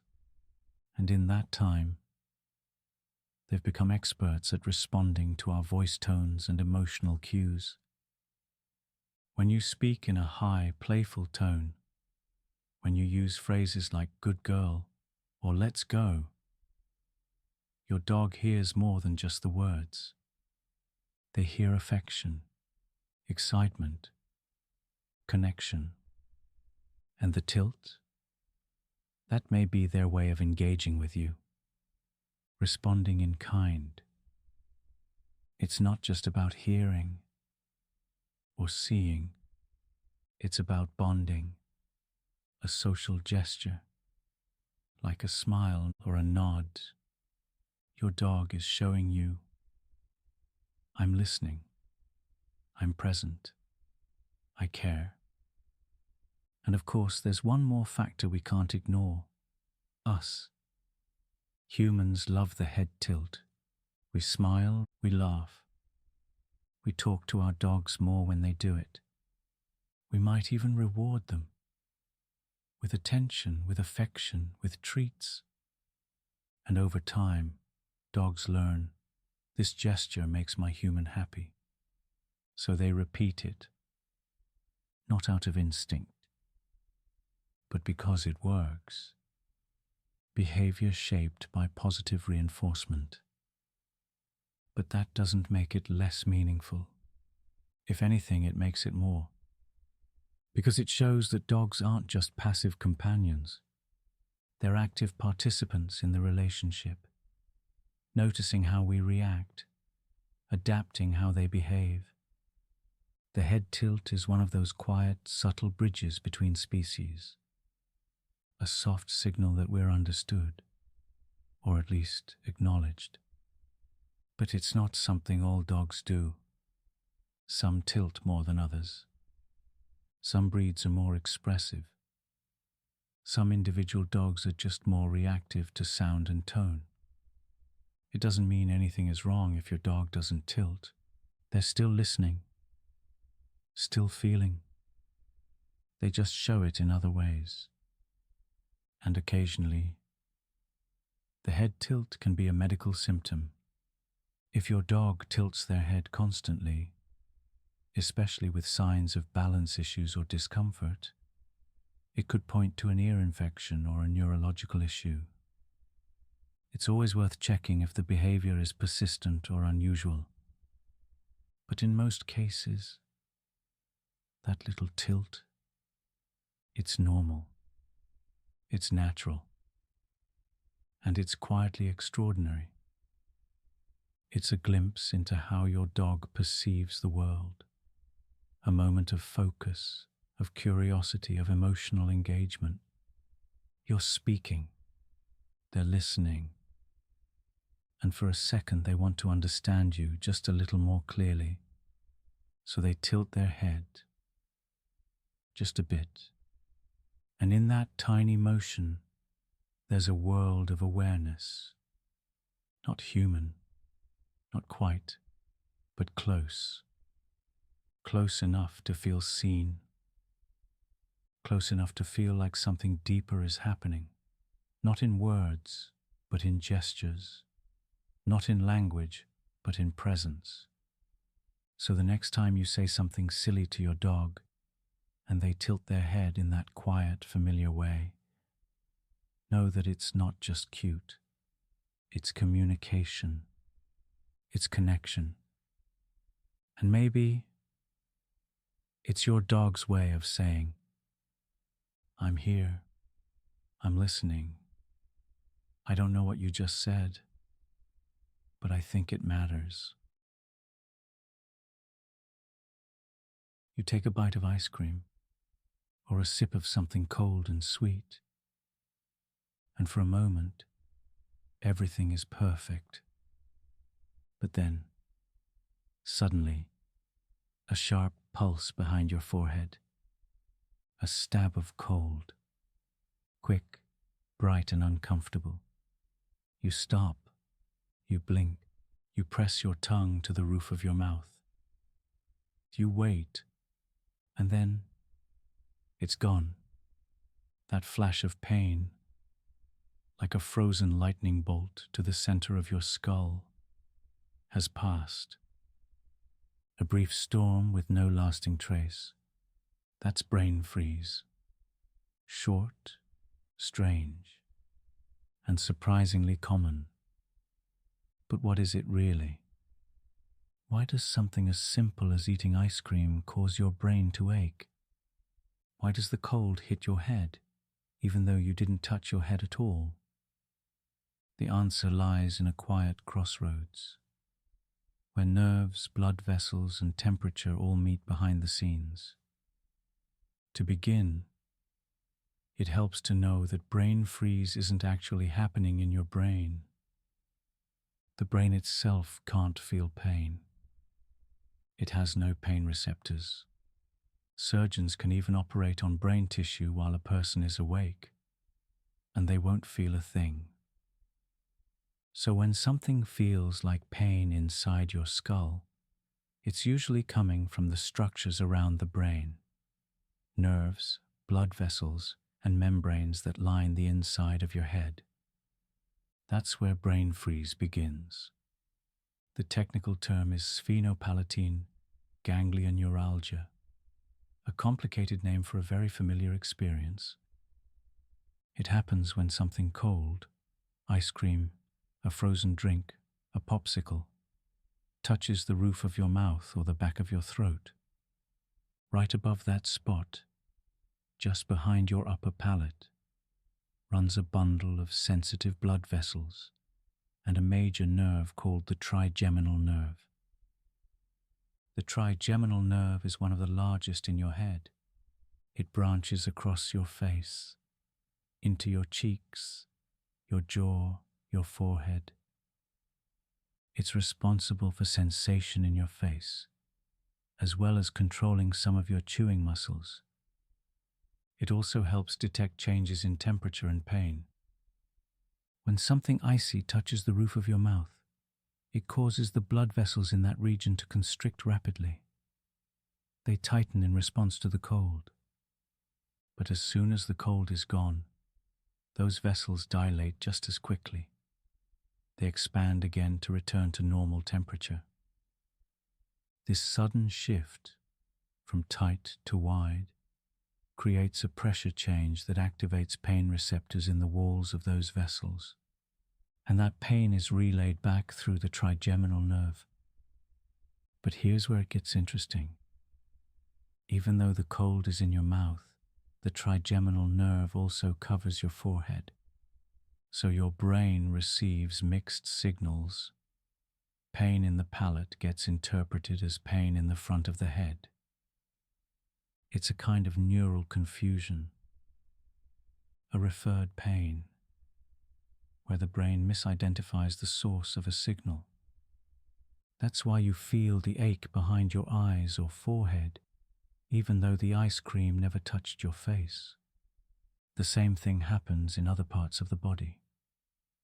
Heart attacks, for example, can sometimes cause pain in the arm or jaw because of overlapping nerve pathways. It's not the location that hurts. It's the message being misread. In the case of brain freeze, the whole process lasts just a few seconds. The vessels constrict. then dilate. The nerve fires, and the signal is sent.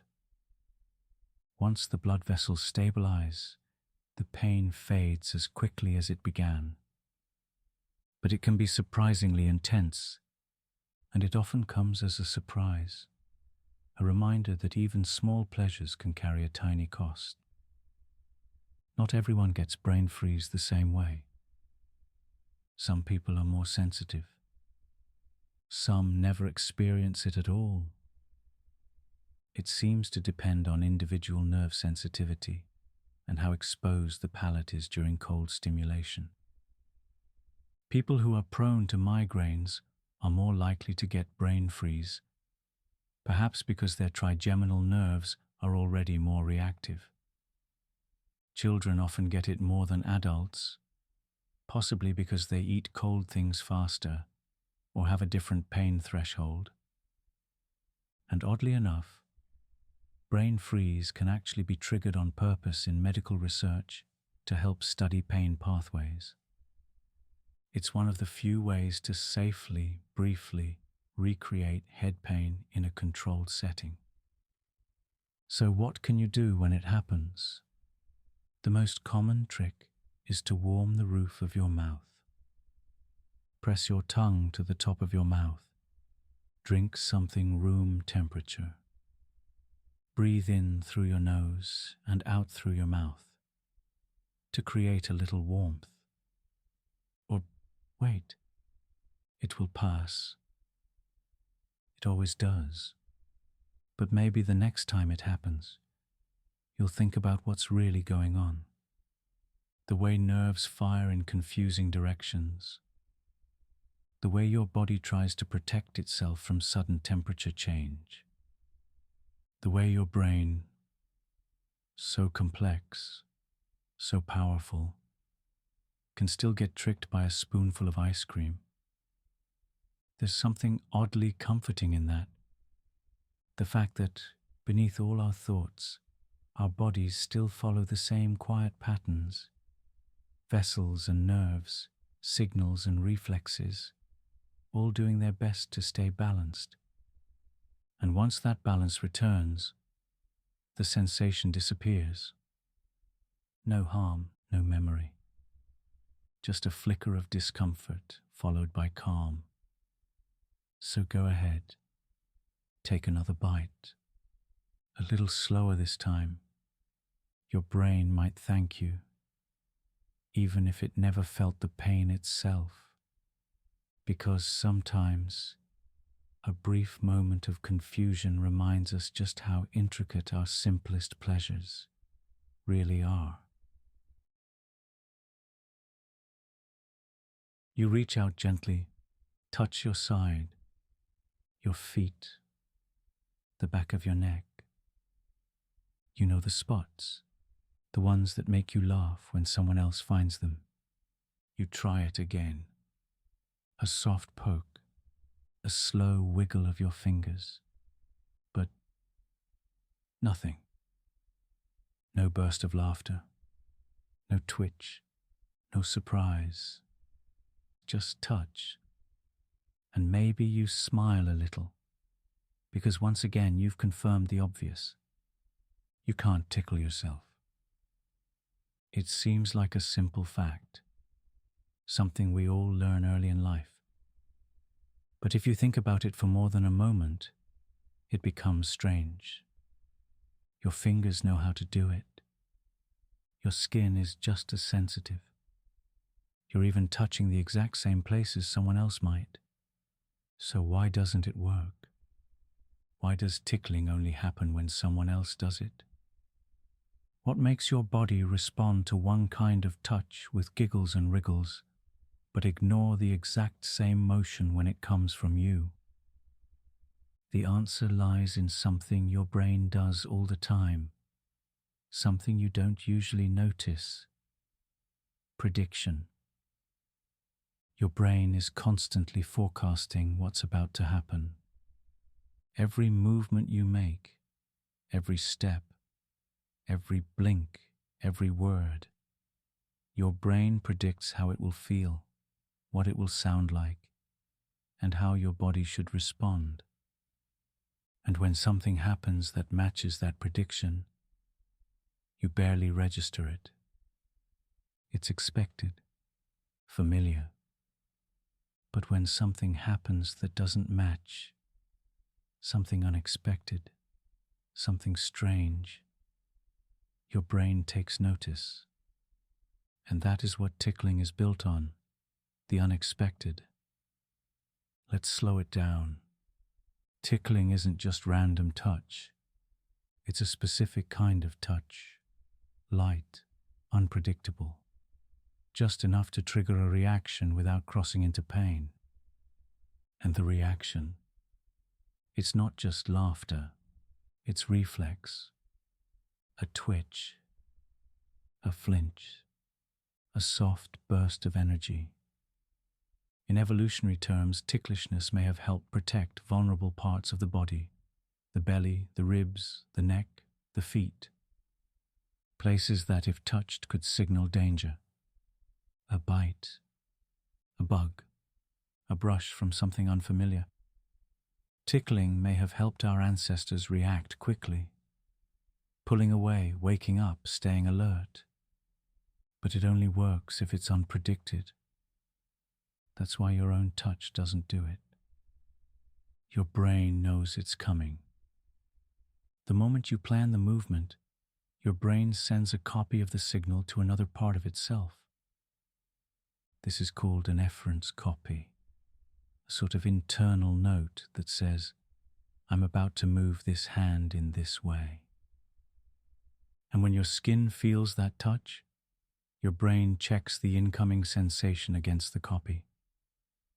If it matches, no need to react, no surprise, no tickle. It's already accounted for. But when someone else tickles you, there's no copy, no prediction, just sensation, arriving unannounced, and your brain perks up. Something is happening, it says, prepare to react. That mismatch between expectation and sensation is what triggers the tickle response. You laugh, you squirm, you feel out of control just a little. It's one of the few experiences that bypasses your filters, moving directly from sensation to reflex. Even the type of tickling matters.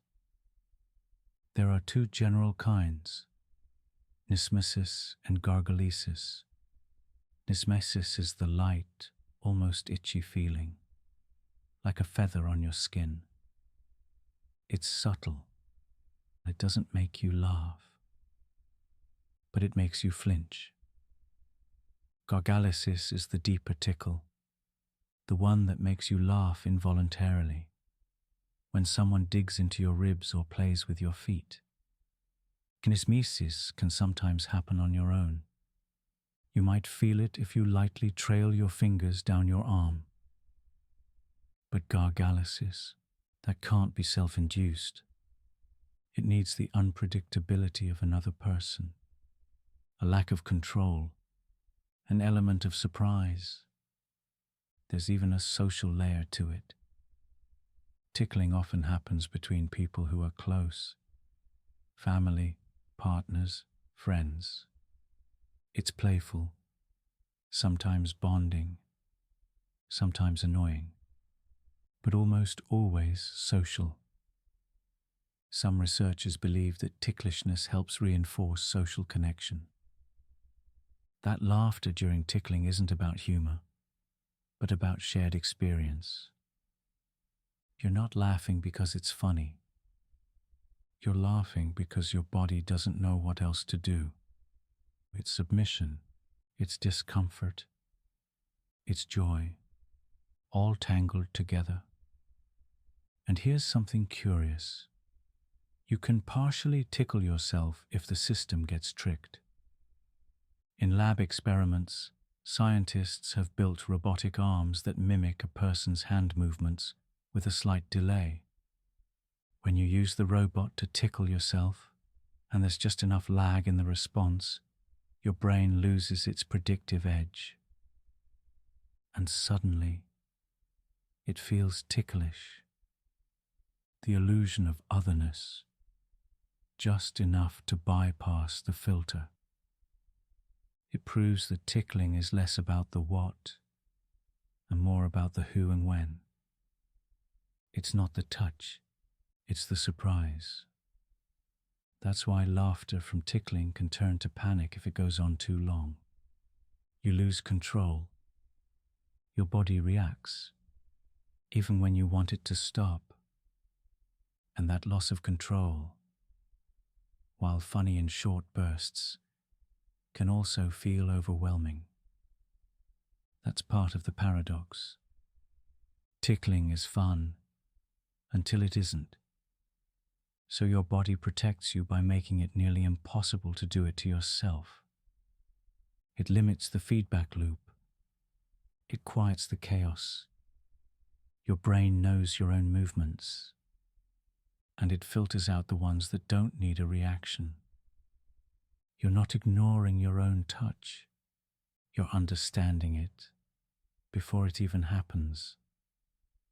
So the next time you try to tickle yourself and feel nothing, remember what's really going on. You're experiencing a small, quiet miracle of internal prediction, a system so well tuned that it can erase the surprise before it begins. A body that's constantly checking its own work, filtering, balancing, choosing when to react, and in the case of tickling, choosing not to. You wake up slowly, your heart's beating a little faster than usual. There's a strange image still lingering behind your eyes, a hallway you've never walked through, a person you've never met, a moment that felt real, but wasn't. You lie there for a while, trying to remember the pieces. It fades quickly, as dreams do. And maybe you wonder, why did my brain show me that? Why did I dream something so vivid, so specific, that never actually happened? Dreams are one of the strangest things we experience regularly. They unfold without warning. They take us places we've never been.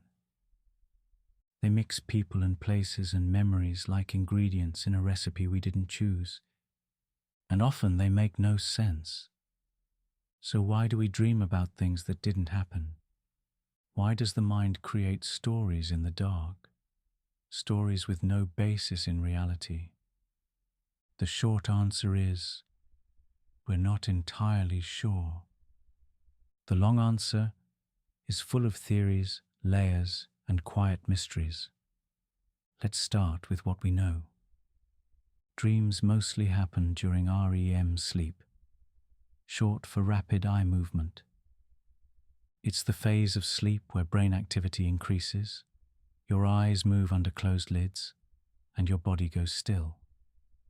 During this phase, your brain is almost as active as it is when you're awake.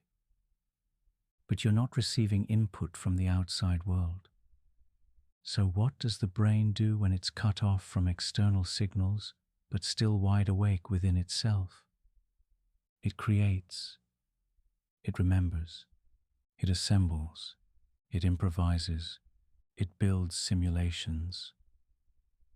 Your brain pulls from memories, emotions, sensations, and fragments, combining them into something new. Not random, but not exactly chosen either. Sometimes it recreates the past. Other times, it invents entirely new experiences. People you've never met, places you've never been, scenarios that never happened. But they feel real. So real, in fact, that waking up can feel like being pulled from another life. And that's because your brain doesn't watch dreams. It lives them. The same areas that light up when you experience something in real life can also activate in dreams. The emotional centers, the sensory cortex, even the parts responsible for fear, love, decision-making. The only thing missing is conscious control. That's what makes dreams so strange.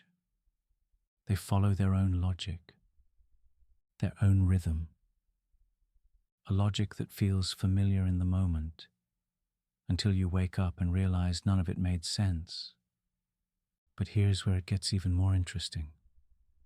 Many dreams are built from things that never happened, but still mean something. Your brain may show you a version of someone you knew, in a place you've never been, doing something they never did. And yet, you know what it's about. You feel it. Because dreams don't always speak in facts. They speak in symbols, in metaphors, in emotional truth. You might dream about falling, but it's not about falling, it's about feeling out of control.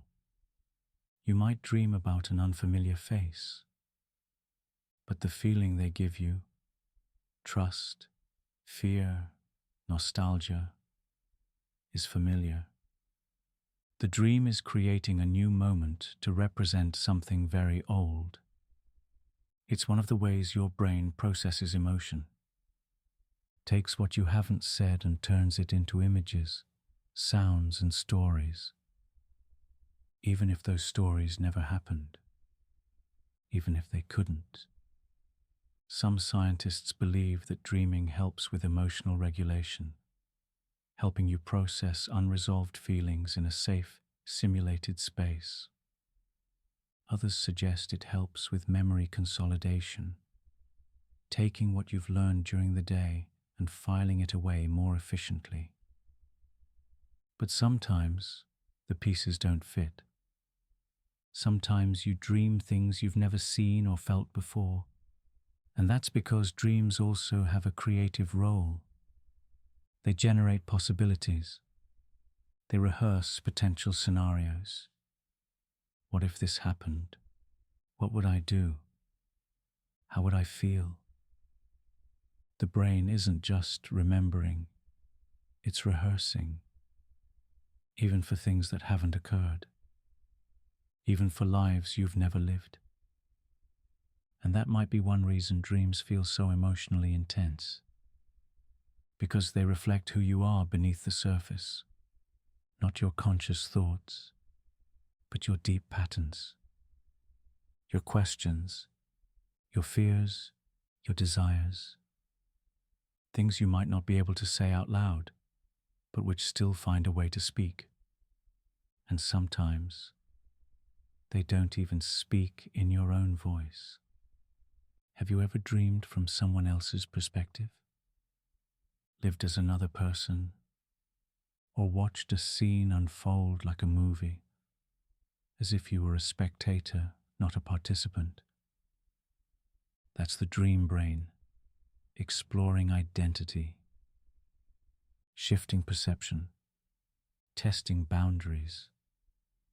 Not because it's trying to confuse you, but because it's trying to explore, to understand. It's not bound by time, or logic, or reality. And that gives it freedom. But dreams are also delicate.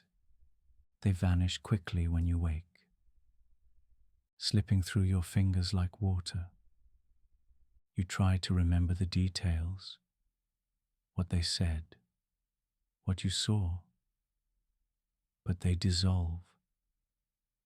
That's because the parts of your brain responsible for short-term memory aren't very active during REM sleep. So dreams are experienced vividly but stored poorly, unless you write them down or rehearse them in your mind the moment you wake. Otherwise, they fade back into the unconscious, back into the silence they came from. But that doesn't make them meaningless. Even dreams that never happened, even those wild, disjointed, imagined scenes, are windows. They show you how your brain plays, how it worries, how it searches. They show you what matters to you in ways language can't always reach. And maybe that's the point. Not to decode every dream, but to recognize that even in sleep, your mind is still speaking, still feeling, still alive. So the next time you wake from something strange, something that never happened, don't dismiss it. It was real in its own way.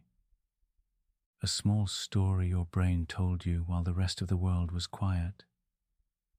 And maybe that story meant something, even if it only existed in the space between sleep and waking.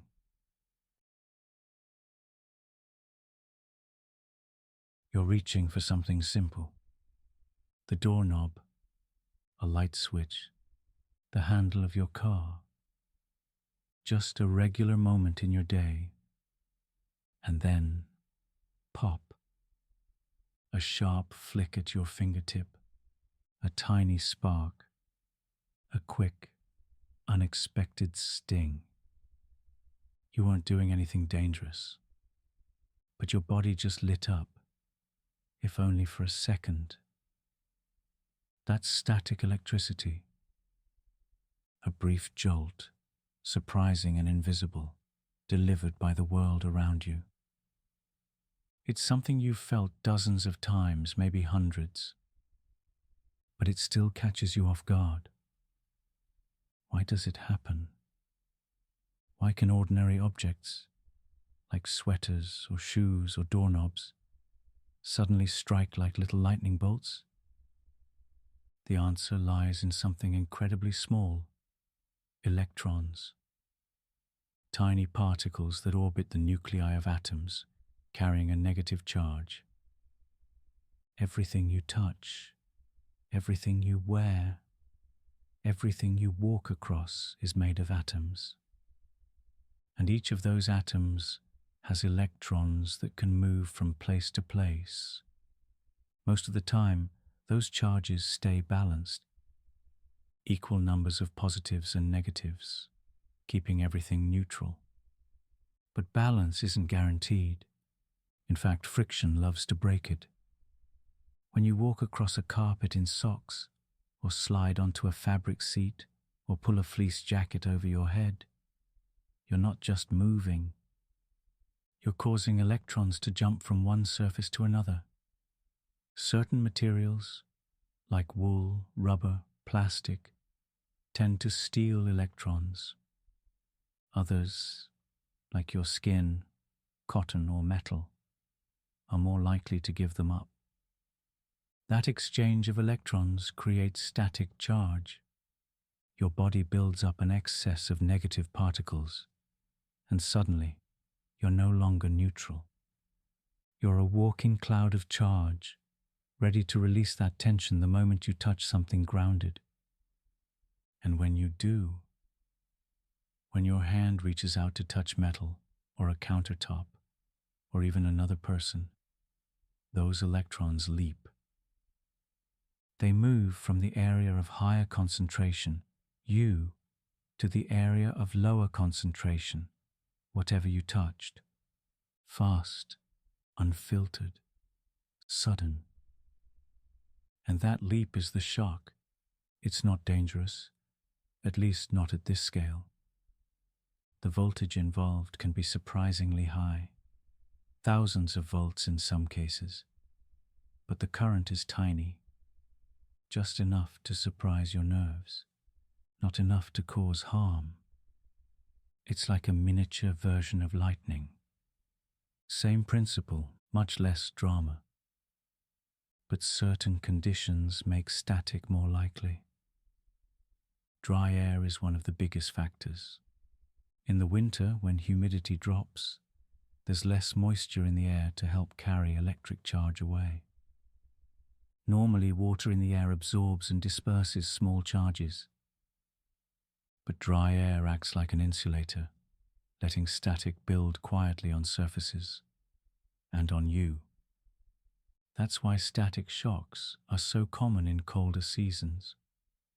Another factor is insulation. If you're wearing rubber-soled shoes, you may build up more charge because there's no easy path for it to leave your body.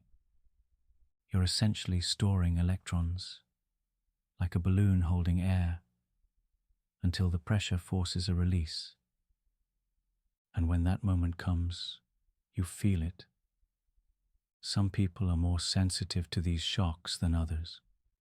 Your skin's dryness, the clothes you wear, even how fast you walk or move can all play a role. And it's not just humans. Pets can experience static too. Ever reached out to pet a cat on a dry day and watched them twitch at the spark? Their fur, especially long or fine coats, can create plenty of static as they move. They don't understand the science, but they feel the surprise. Electronics are also sensitive to static. That tiny jolt you barely notice can damage delicate circuits if it hits at the wrong time. That's why people working on computers or circuit boards often wear grounding straps to release static slowly, safely, harmlessly. And lightning, of course, is just static on a grand scale. Clouds rubbing against each other, air molecules exchanging charges, the sky building tension, until it releases in one massive blinding flash. It's all the same principle. It just plays out louder. But at the human scale, static electricity feels small, manageable, mysterious in its own quiet way. You don't always notice it building. You don't feel the electrons moving. You only feel the spark at the end, the part where energy finds its path. And like many things your body encounters, the moment passes quickly. But it's fascinating, isn't it? That your skin, your clothes, the floor beneath your feet can create something electrical without wires, without batteries, without intention. It's a reminder that energy isn't just mechanical or digital. It lives in the smallest exchanges, in the friction between surfaces, in the space between your hand and a doorknob. And though it's brief, a static shock is real. A release, a return to balance. It means your body was holding tension, and that tension found its way home. You can minimize it if you want to, wearing natural fibers like cotton, using humidifiers to add moisture to dry air, touching wood or metal surfaces before making contact with people or electronics. Even simple hand lotion can reduce static by adding a thin layer of moisture back to dry skin. But even with all the precautions, you'll still feel it sometimes. That soft, sharp flick of light, that whisper of electricity passing through your fingertips. And maybe next time you won't flinch. Maybe you'll pause and remember what's really happening. That your body is part of the circuit. That everything around you, your clothes, your steps, the air itself, has quietly built a storm. And it needed somewhere to go. That pop you feel? It's the end of a tiny journey, energy finding its way home. You press play. Maybe it's a voice memo, a video clip, a voicemail from earlier in the day. Your voice begins to speak, and you flinch just slightly. It's you, but not the you expected. It sounds higher, thinner, a little sharp around the edges, almost like someone doing an impression of you, but not quite getting it right. You squint. You listen again. You tilt your head. Is that really how you sound? You're not alone in this reaction. It's one of the most common experiences people have when they hear themselves recorded. And it's also one of the most quietly unsettling. You use your voice every day to speak, to laugh, to whisper, to comfort, to explain. It feels like one of the most personal parts of you, something that lives inside your identity. And yet, the moment you hear it reflected back from outside, it feels foreign. So why does it sound so different? And more importantly, why does it sound so wrong? The answer has to do with how sound travels and how your brain learns to interpret it. When you speak out loud, your voice is created by air pushed from your lungs, vibrating your vocal cords, shaped by your throat, mouth, tongue, and lips. That sound moves outward through the air to reach other people's ears. And that's the voice they hear. But you get an extra version. Because as you speak, the sound of your voice travels through two paths at once. One of those paths is air conduction, the same one everyone else hears. The sound moves out of your mouth, bounces through the air, and enters your ears. But the other path is bone conduction. As you talk, the vibration of your own voice moves through the bones and tissues in your skull, directly into the inner ear, bypassing the outer world entirely. This version of your voice is deeper, fuller, more resonant. The internal vibrations add low-frequency sounds that don't make it through the air. This is the voice you've grown up with, the one you've heard echo inside your head every time you've ever spoken. It's a blend, part internal, part external. So when you listen to a recording, you're suddenly hearing only the air-conducted voice. No bone vibration, no resonance. Just the bare sound, exactly as others hear it. And to your brain, that version feels off, incomplete, unfamiliar. It's not that the recording is wrong. It's just that it doesn't match your internal reference.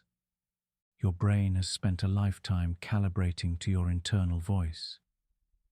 And now here's a version that doesn't line up. That mismatch between what you expect to hear and what you actually hear creates a small moment of cognitive dissonance, a glitch in the feedback loop. And for many people, that's uncomfortable. But it's not just the sound that bothers you. There's something deeper happening. Because your voice isn't just a sound. It's a part of your self-image. It's the soundtrack to your own thoughts. The way you narrate your memories. The tone you use when you tell stories. Ask for help. Say, "I love you," or whisper your own name in your head. So when you hear that voice from outside, recorded, unfamiliar, unfiltered, it's not just a new sound. It's a new version of you. And that can feel vulnerable, even exposed. You hear your speech patterns more clearly. The ums, the pauses, the way your voice rises at the end of a sentence. You notice your tone, your rhythm, your pitch. Things you never usually pay attention to become loud and obvious. It's like seeing a candid photo taken when you weren't looking. Honest, unedited, real. And for many people, that honesty feels too raw. But the discomfort fades over time. The more often you hear your recorded voice, the less strange it becomes. Eventually, your brain recalibrates. It accepts the new version as just another angle. Some people even grow to like it, especially performers, podcasters, teachers, and public speakers. They become familiar with the outside version of their voice because they spend time with it. And that's the secret: familiarity. The more you hear it, the less alien it feels, because your voice has never been a fixed thing. It's always been two things: what you hear from within and what others hear from without. And both are real. Both are valid. They're just different. There's something kind of beautiful in that your voice has more than one shape, that it lives in both your bones and in the air, that the way you sound to yourself is different from the way you sound to the world, but not any less true. And here's another layer to consider. Your recorded voice is also stripped of context. When you speak to someone in person, your voice is accompanied by body language, eye contact, facial expression. All of that supports the message. It fills in emotional gaps. It softens any perceived harshness. But when you hear your voice on a recording, you don't get any of that. It's disembodied, alone, just words and tone. And that makes it easier to judge, because your brain has less to work with. It doesn't hear the warmth in your smile or see the kindness in your eyes. It just hears the sound. And without context, that sound can feel cold, unnatural, unfamiliar, but it isn't. It's just you without the extras. A voice that's carried you through every moment of your life, even when you didn't notice it. So the next time you hear yourself recorded, and it makes you pause, or wince, or wonder who that is, try to soften your reaction. Try to hear it the way others do. Not as strange, but as uniquely yours. Because that voice that sounds so different is still the one that says thank you. The one that hums softly when you're alone. The one that comforts your loved ones. The one that tells stories and sings in the car. It's yours.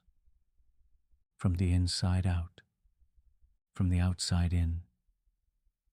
A sound that doesn't need to be perfect. Just real. You're still. You're quiet. Maybe standing by a window as the wind moves gently through the screen, or listening to a piece of music that brushes against something deep inside you.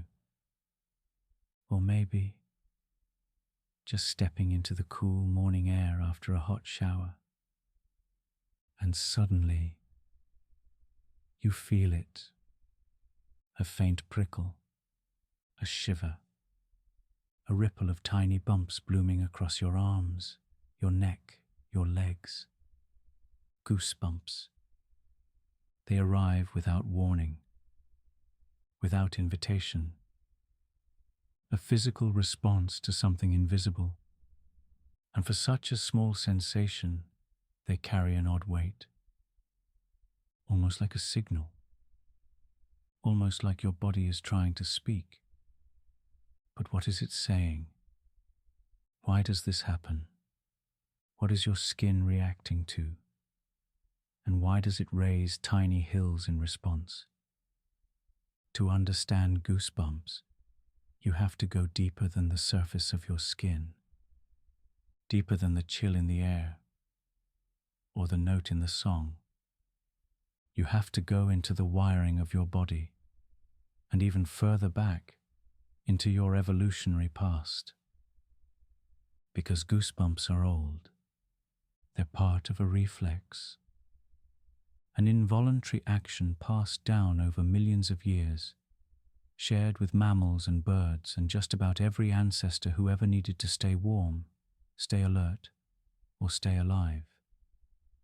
Each tiny bump you see sits at the base of a hair follicle. And beneath that follicle, so small you could never see it, is a muscle called the erector pili.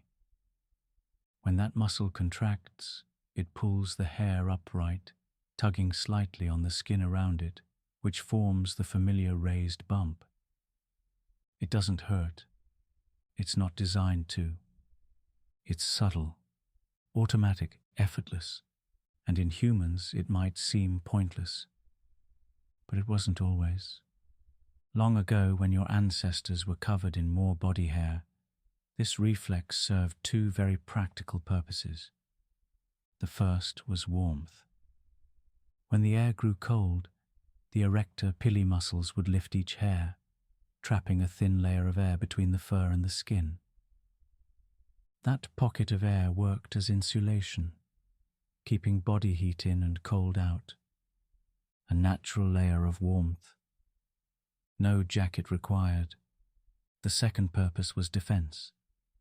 When threatened, many animals raise their hair or fur as a way to appear larger, more intimidating. Think of a cat arching its back, or a porcupine bristling before it strikes. Even birds puff their feathers when startled. It's not just posture, it's presence. Hair raising isn't about the hair, it's about warning. And your body still knows how to do it, even if it doesn't have the thick fur to make the message clear.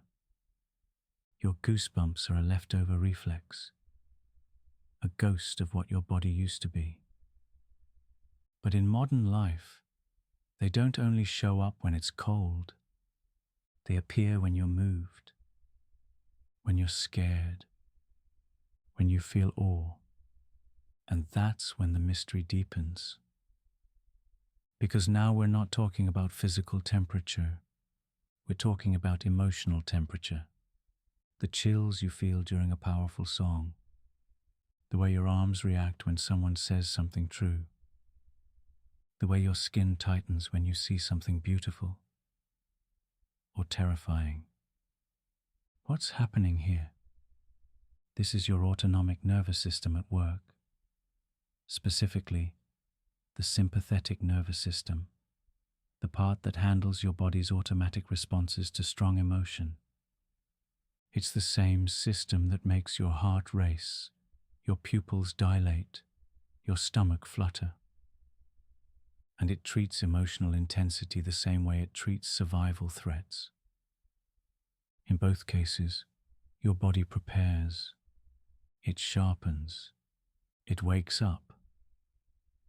Goosebumps are part of that signal. An echo of alertness, a soft surge of readiness. But what's truly fascinating is how your body reacts not just to danger, but to meaning. A voice hitting the right note. A line of dialogue that hits you harder than expected. A quiet silence after something profound. These aren't threats. They're not cold. They're just deeply felt. And your body responds. Some researchers believe this has to do with dopamine, a neurotransmitter involved in reward, pleasure, and motivation. During intense emotional experiences, dopamine levels can spike. And that surge may be what triggers goosebumps during moments of awe or beauty. Other studies point to frisson, a term borrowed from French that means aesthetic chills. It's the feeling of emotional shivers, a burst of physical sensation triggered by something that feels transcendent. It doesn't have to make sense, it just has to matter. But not everyone experiences goosebumps the same way. Some people get them often. Others rarely notice them. Some feel them only with cold, others only with emotion, and some both. There's even research showing that people who are more prone to emotional sensitivity, openness to art and music, or deep imagination may be more likely to experience emotional goosebumps. Your body reacts not just to the world, but to how you feel about it. Goosebumps are your skin's way of participating in that feeling, a quiet contribution. And while they don't serve a direct purpose anymore, they don't warm you or protect you or intimidate anything. They still feel like a kind of punctuation. Your body's way of saying, I felt that. You can even cause them in yourself by remembering something that moved you, or imagining a sound, a smell, a moment. And there's something beautiful about that too, that your skin, your largest organ, can still be moved by a thought. So the next time you feel that ripple, those soft peaks rising on your arms, your neck, your legs, don't brush them away. Pay attention. You're not just cold. You're not just reacting. You're remembering what it's like to be affected by the world, to be touched by sound, by memory, by emotion, by meaning. It's your ancient body responding to something present, something real. And though it only lasts a few seconds, those tiny bumps say something quietly profound. That you're alive, that you noticed, that something stirred within you, enough to ripple all the way to the surface. You're walking somewhere ordinary, maybe through a store, or past a stranger on the street, or into a room you haven't visited in a while. And suddenly, it hits you. A smell, subtle, familiar. And instantly, you're somewhere else. You're 7 years old again, sitting on the floor of a relative's house, or standing in the school hallway before a big moment, or lying in a summer field you haven't seen in years. You're flooded with it. Not just the scent, but the feeling, the place, the emotion, the you that existed back then. And then it fades, quietly, leaving you with a strange kind of warmth and a quiet sense of wonder. Why did that happen? Why can something as simple as a smell pull you so deeply into the past? Out of all your senses, smell is the one most closely tied to memory. Not sight, not sound, not touch or taste, smell. And to understand why, you have to follow the path scent takes through your brain. It all begins in your nose. When you inhale, air enters your nasal cavity, bringing with it thousands of microscopic particles, tiny molecules that carry the shape and chemistry of whatever you're smelling. Your nose is lined with a patch of special tissue called the olfactory epithelium. Embedded in that tissue are millions of sensory neurons, each tuned to respond to different types of scent molecules. When those molecules bind to the receptors, a signal is sent straight to a part of the brain called the olfactory bulb. And that's where things take a unique turn. Because unlike your other senses, smell doesn't pass through the brain's typical relay station, the thalamus, before reaching higher processing areas. It takes a direct route, a shortcut. From the olfactory bulb, the signals go straight to the limbic system, a deep, ancient part of your brain involved in processing emotion, motivation, and memory. In particular, scent signals arrive in two key regions: the amygdala, which processes emotional responses, and the hippocampus, which stores and organizes memories. That's why scent can bypass logic, bypass language, bypass thought. It doesn't have to be interpreted before it's felt. It just lands directly in the part of your brain that says, I've been here before. That direct connection is what makes smell so powerful. It's not filtered, not slowed down. It's immediate and deeply tied to memory. But not just any kind of memory. Smell is often connected to emotional memory. The feeling of a moment, not just the facts of what happened, but how it felt to be there. You might smell chlorine and remember what it was like to be a child in the summer. Not just the swimming, but the freedom, the laughter, the sun on your shoulders. You might smell a certain kind of perfume and suddenly think of someone who's gone. Not just how they looked, but how you felt in their presence.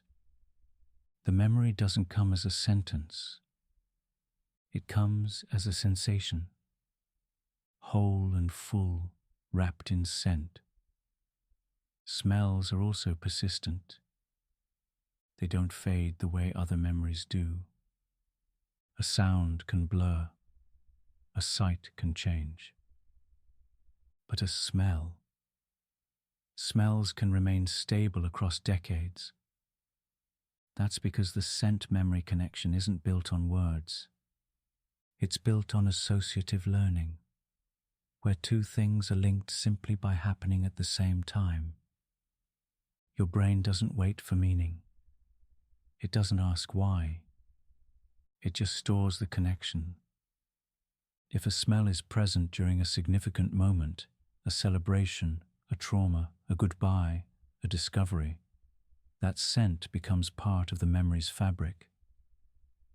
And the next time you encounter it, your brain doesn't check with your logic. It just opens the drawer, and the memory comes out.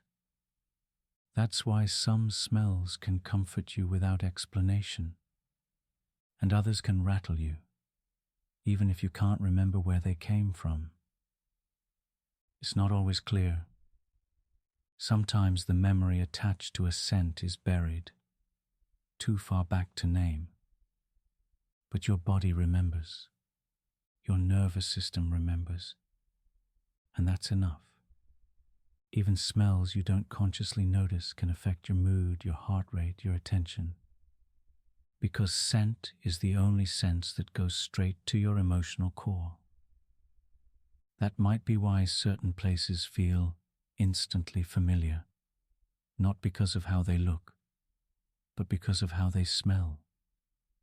A bookstore, a mechanic's garage, a forest after rain, a school hallway, a hospital lobby.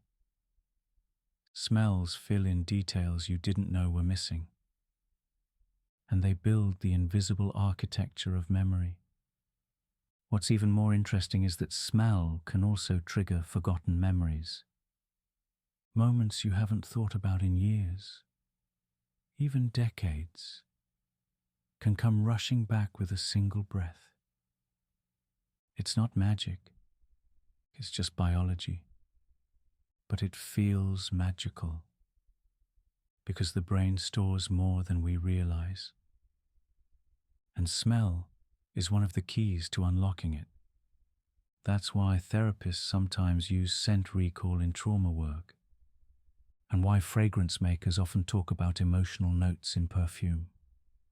Because smell doesn't just remind you, it relives you. Even artificial smells can hold power.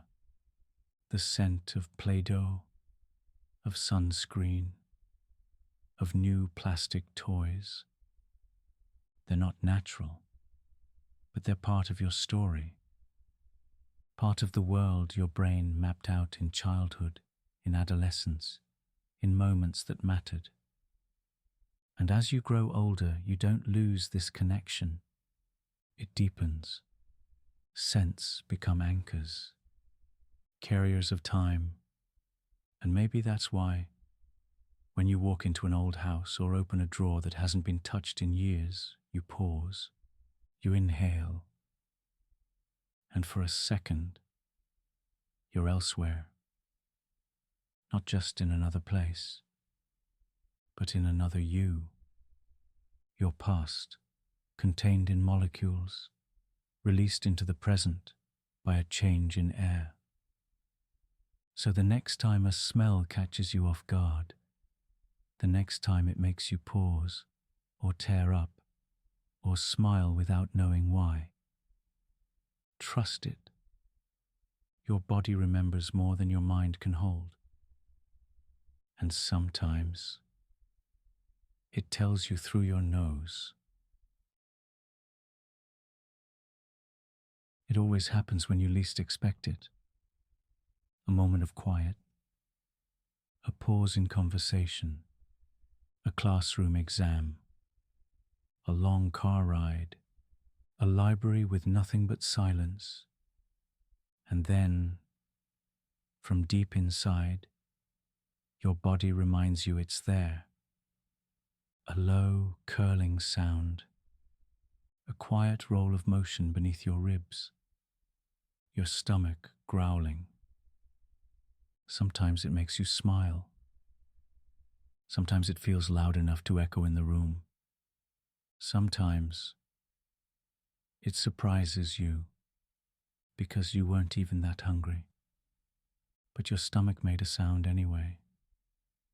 A sound older than language, older than dining tables and meal schedules, older than the idea of breakfast, lunch, and dinner.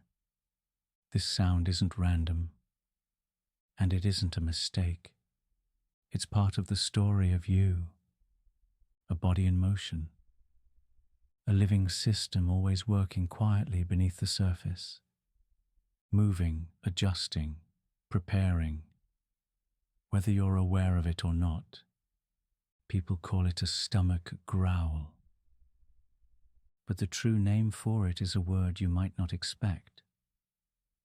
Borborygmi, a word from ancient Greek, meant to sound like what it describes. A long, rolling rumble, a name borrowed from sound itself. It's the perfect word for something that feels almost too strange to name. But borborygmi isn't just sound for sound's sake. It has a purpose. Your digestive system is made of smooth muscles, muscles that work without needing your permission. They squeeze and release in slow, steady waves, a motion called peristalsis. And this movement carries food, liquid, and air through your body's long, winding digestive tract. These waves happen whether you've just eaten or haven't eaten for hours. They happen while you're asleep. They happen while you're thinking about other things. They happen right now. Your stomach is never truly still, because life is never truly still. But why does it sound like that? The sound comes not from emptiness, but from movement. Inside your stomach and intestines are pockets of air and fluid. As your muscles squeeze and release, these pockets of air get pushed through narrow, bending spaces. And like air moving through a tunnel, they create sound. The sound travels through your body's soft tissue, vibrating through muscle, organ, and skin. That's what you hear. That's what makes you pause and press a hand to your middle, wondering what's really happening in there. Your body has a schedule of its own. Roughly 2 to 3 hours after eating, when most of your food has moved along, your brain triggers a new phase of digestion. It's called the migrating motor complex, a kind of built-in cleaning system. Its job is to sweep away leftover bits of food, clear away cells and digestive juices, and prepare your stomach for whatever comes next. Think of it like a soft reset. your body resetting the table, clearing the space. And with less food in the way, those waves of muscle contraction move air more easily, which means sound happens more easily too. This is why stomach growling often lines up with hunger, but doesn't always mean you're starving. Sometimes it's simply your body's way of staying organized, cleaning, preparing, keeping things moving. But hunger does play a role. When your stomach has been empty for long enough, your brain releases a hormone called ghrelin. Ghrelin tells your brain it's time to eat, but it also increases the strength of peristaltic waves. The motions get stronger, more noticeable, more likely to create sound. It's like your body is knocking gently from the inside, reminding you that it's ready. Ready for nourishment. Ready for the next chapter. Of course, stomach growling doesn't only happen when you're hungry. It can happen after eating, especially if you've swallowed extra air. This happens when we eat quickly, talk while eating, drink carbonated beverages, or chew gum. Air has to go somewhere, and peristalsis helps guide it along. Some foods produce more gas as they break down. Beans, cabbage, broccoli, grains. They're healthy, normal, but also noisy.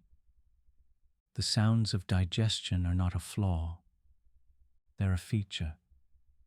Even emotions can play a role. Stress and anxiety can increase stomach activity. Your gut and your brain are deeply connected, more connected than we once thought. The gut is sometimes called the second brain. It has its own network of nerves, the enteric nervous system, with over 100 million neurons embedded in its walls. This system communicates with your brain constantly, sending updates, receiving instructions.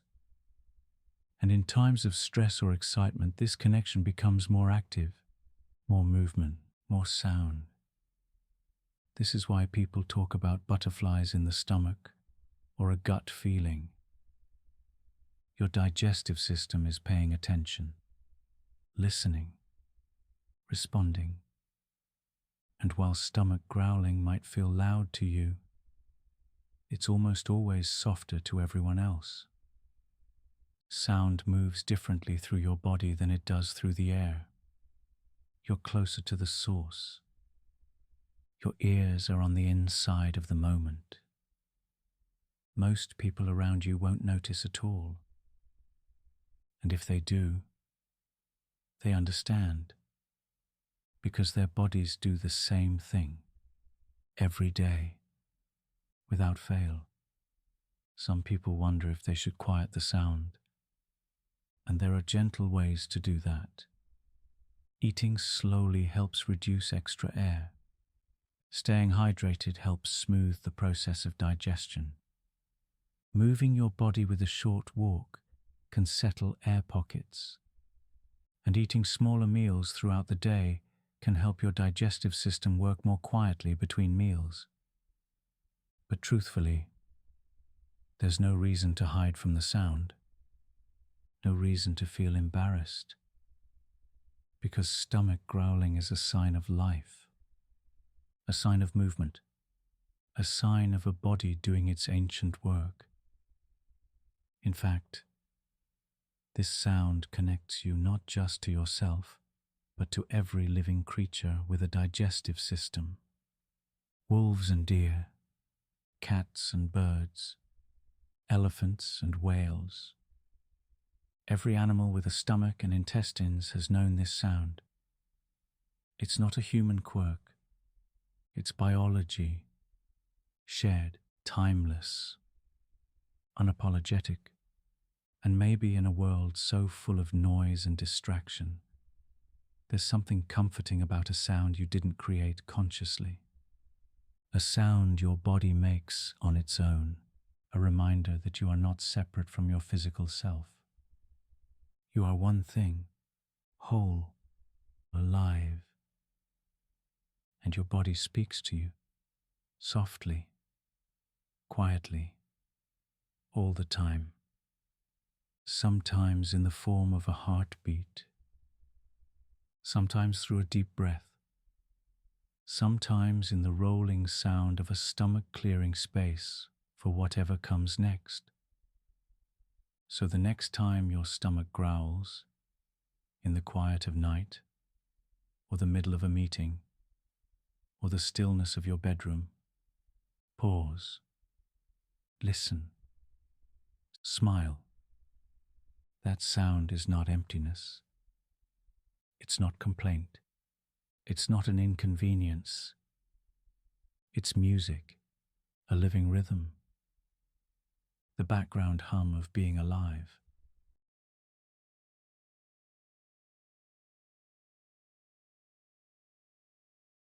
It happens quietly, without warning, without anyone telling you it should. You step outside and the world smells different. Maybe it's early morning, your breath hanging in the air like soft clouds. Maybe it's late at night, the sky clear and sharp above you. Or maybe it's just the first truly cold day of the year, when everything feels changed. And for some reason, the air smells cleaner, sharper, brighter. It's hard to describe. It's not the scent of something specific, not flowers or trees or rain. It's the smell of cold itself. That crispness, that clarity. It makes you pause. It makes you inhale just a little deeper. It makes you wonder, why does cold air smell different? What is your body noticing that your mind can barely explain? To understand this small, quiet mystery, you have to think about two things at once: the air itself and the way your body meets it. Because scent is never just about the thing being smelled. It's about you and the space between. Start with the air. All smells are carried by molecules, tiny particles that drift invisibly, spreading outward from their source. Every tree, every chimney, every patch of earth gives off molecules that float into the air. Normally in warm weather, those molecules move quickly. Heat makes particles more energetic. They spread out faster. They rise more easily. They scatter into the air and mix together. Warm air holds more moisture, more scents, more of everything. It's a busy space. But cold air, cold slows everything down. The molecules that carry smells move more sluggishly in low temperatures. They don't rise as fast. They don't travel as far. They linger closer to their source. And that changes what reaches your nose. But the cold doesn't just change the air. It changes you. Your nose has special receptors designed to detect smells. Millions of tiny sensors lining the inside of your nasal passages. These sensors bind to scent molecules and send signals to your brain. But cold air does something interesting. Cold air is denser, thicker. It holds less humidity.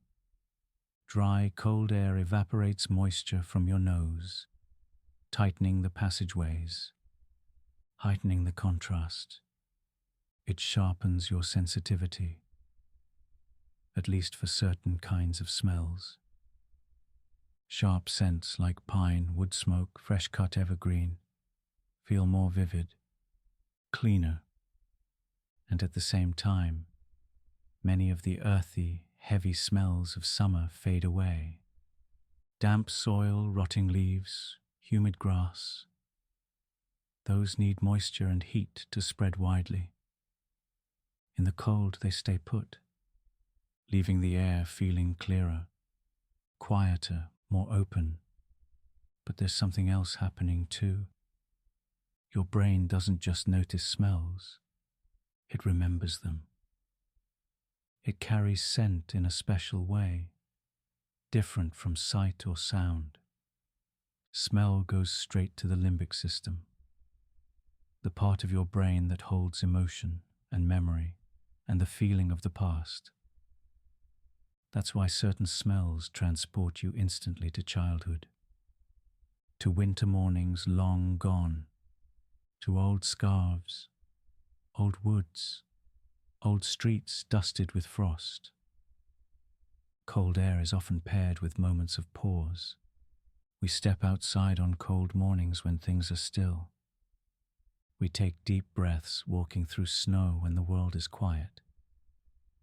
Your brain stores those moments with the smell of cold. So when you feel it again, it's not just physical, it's emotional. It's history. It's you. Scientifically, there's another layer.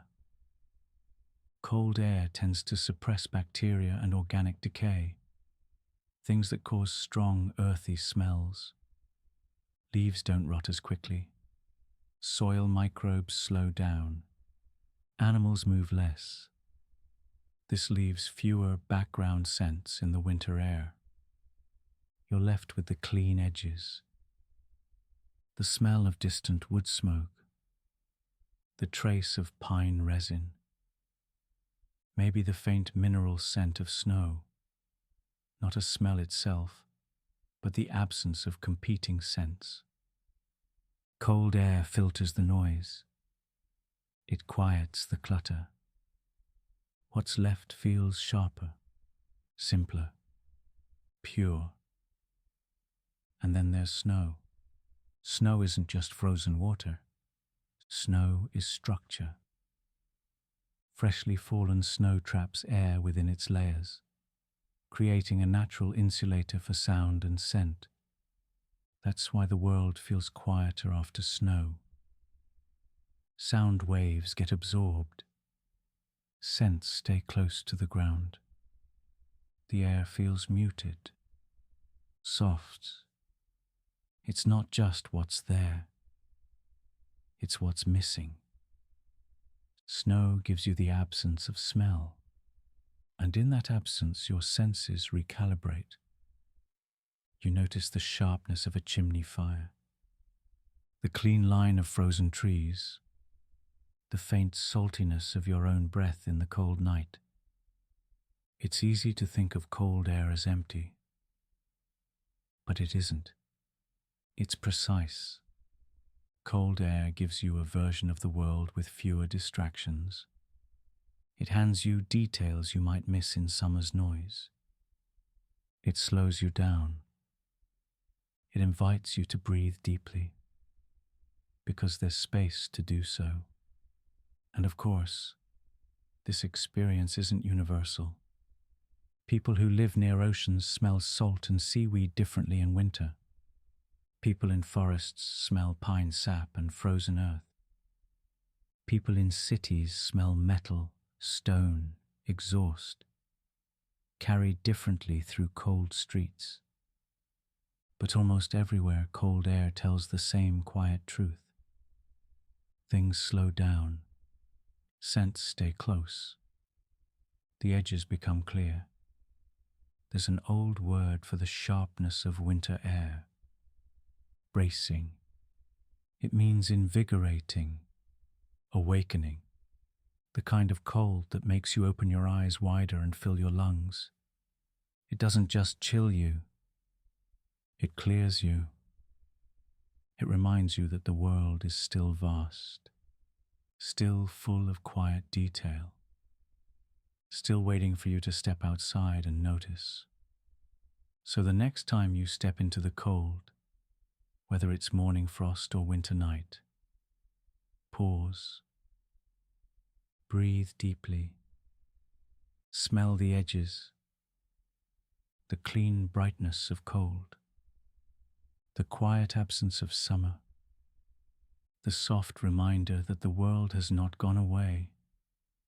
It's only waiting, sleeping, resting, and in the air around you, invisible, ancient, moving slowly, is a version of the world that only winter reveals. A world crisp enough to carry memory, sharp enough to feel alive, still enough to feel entirely your own.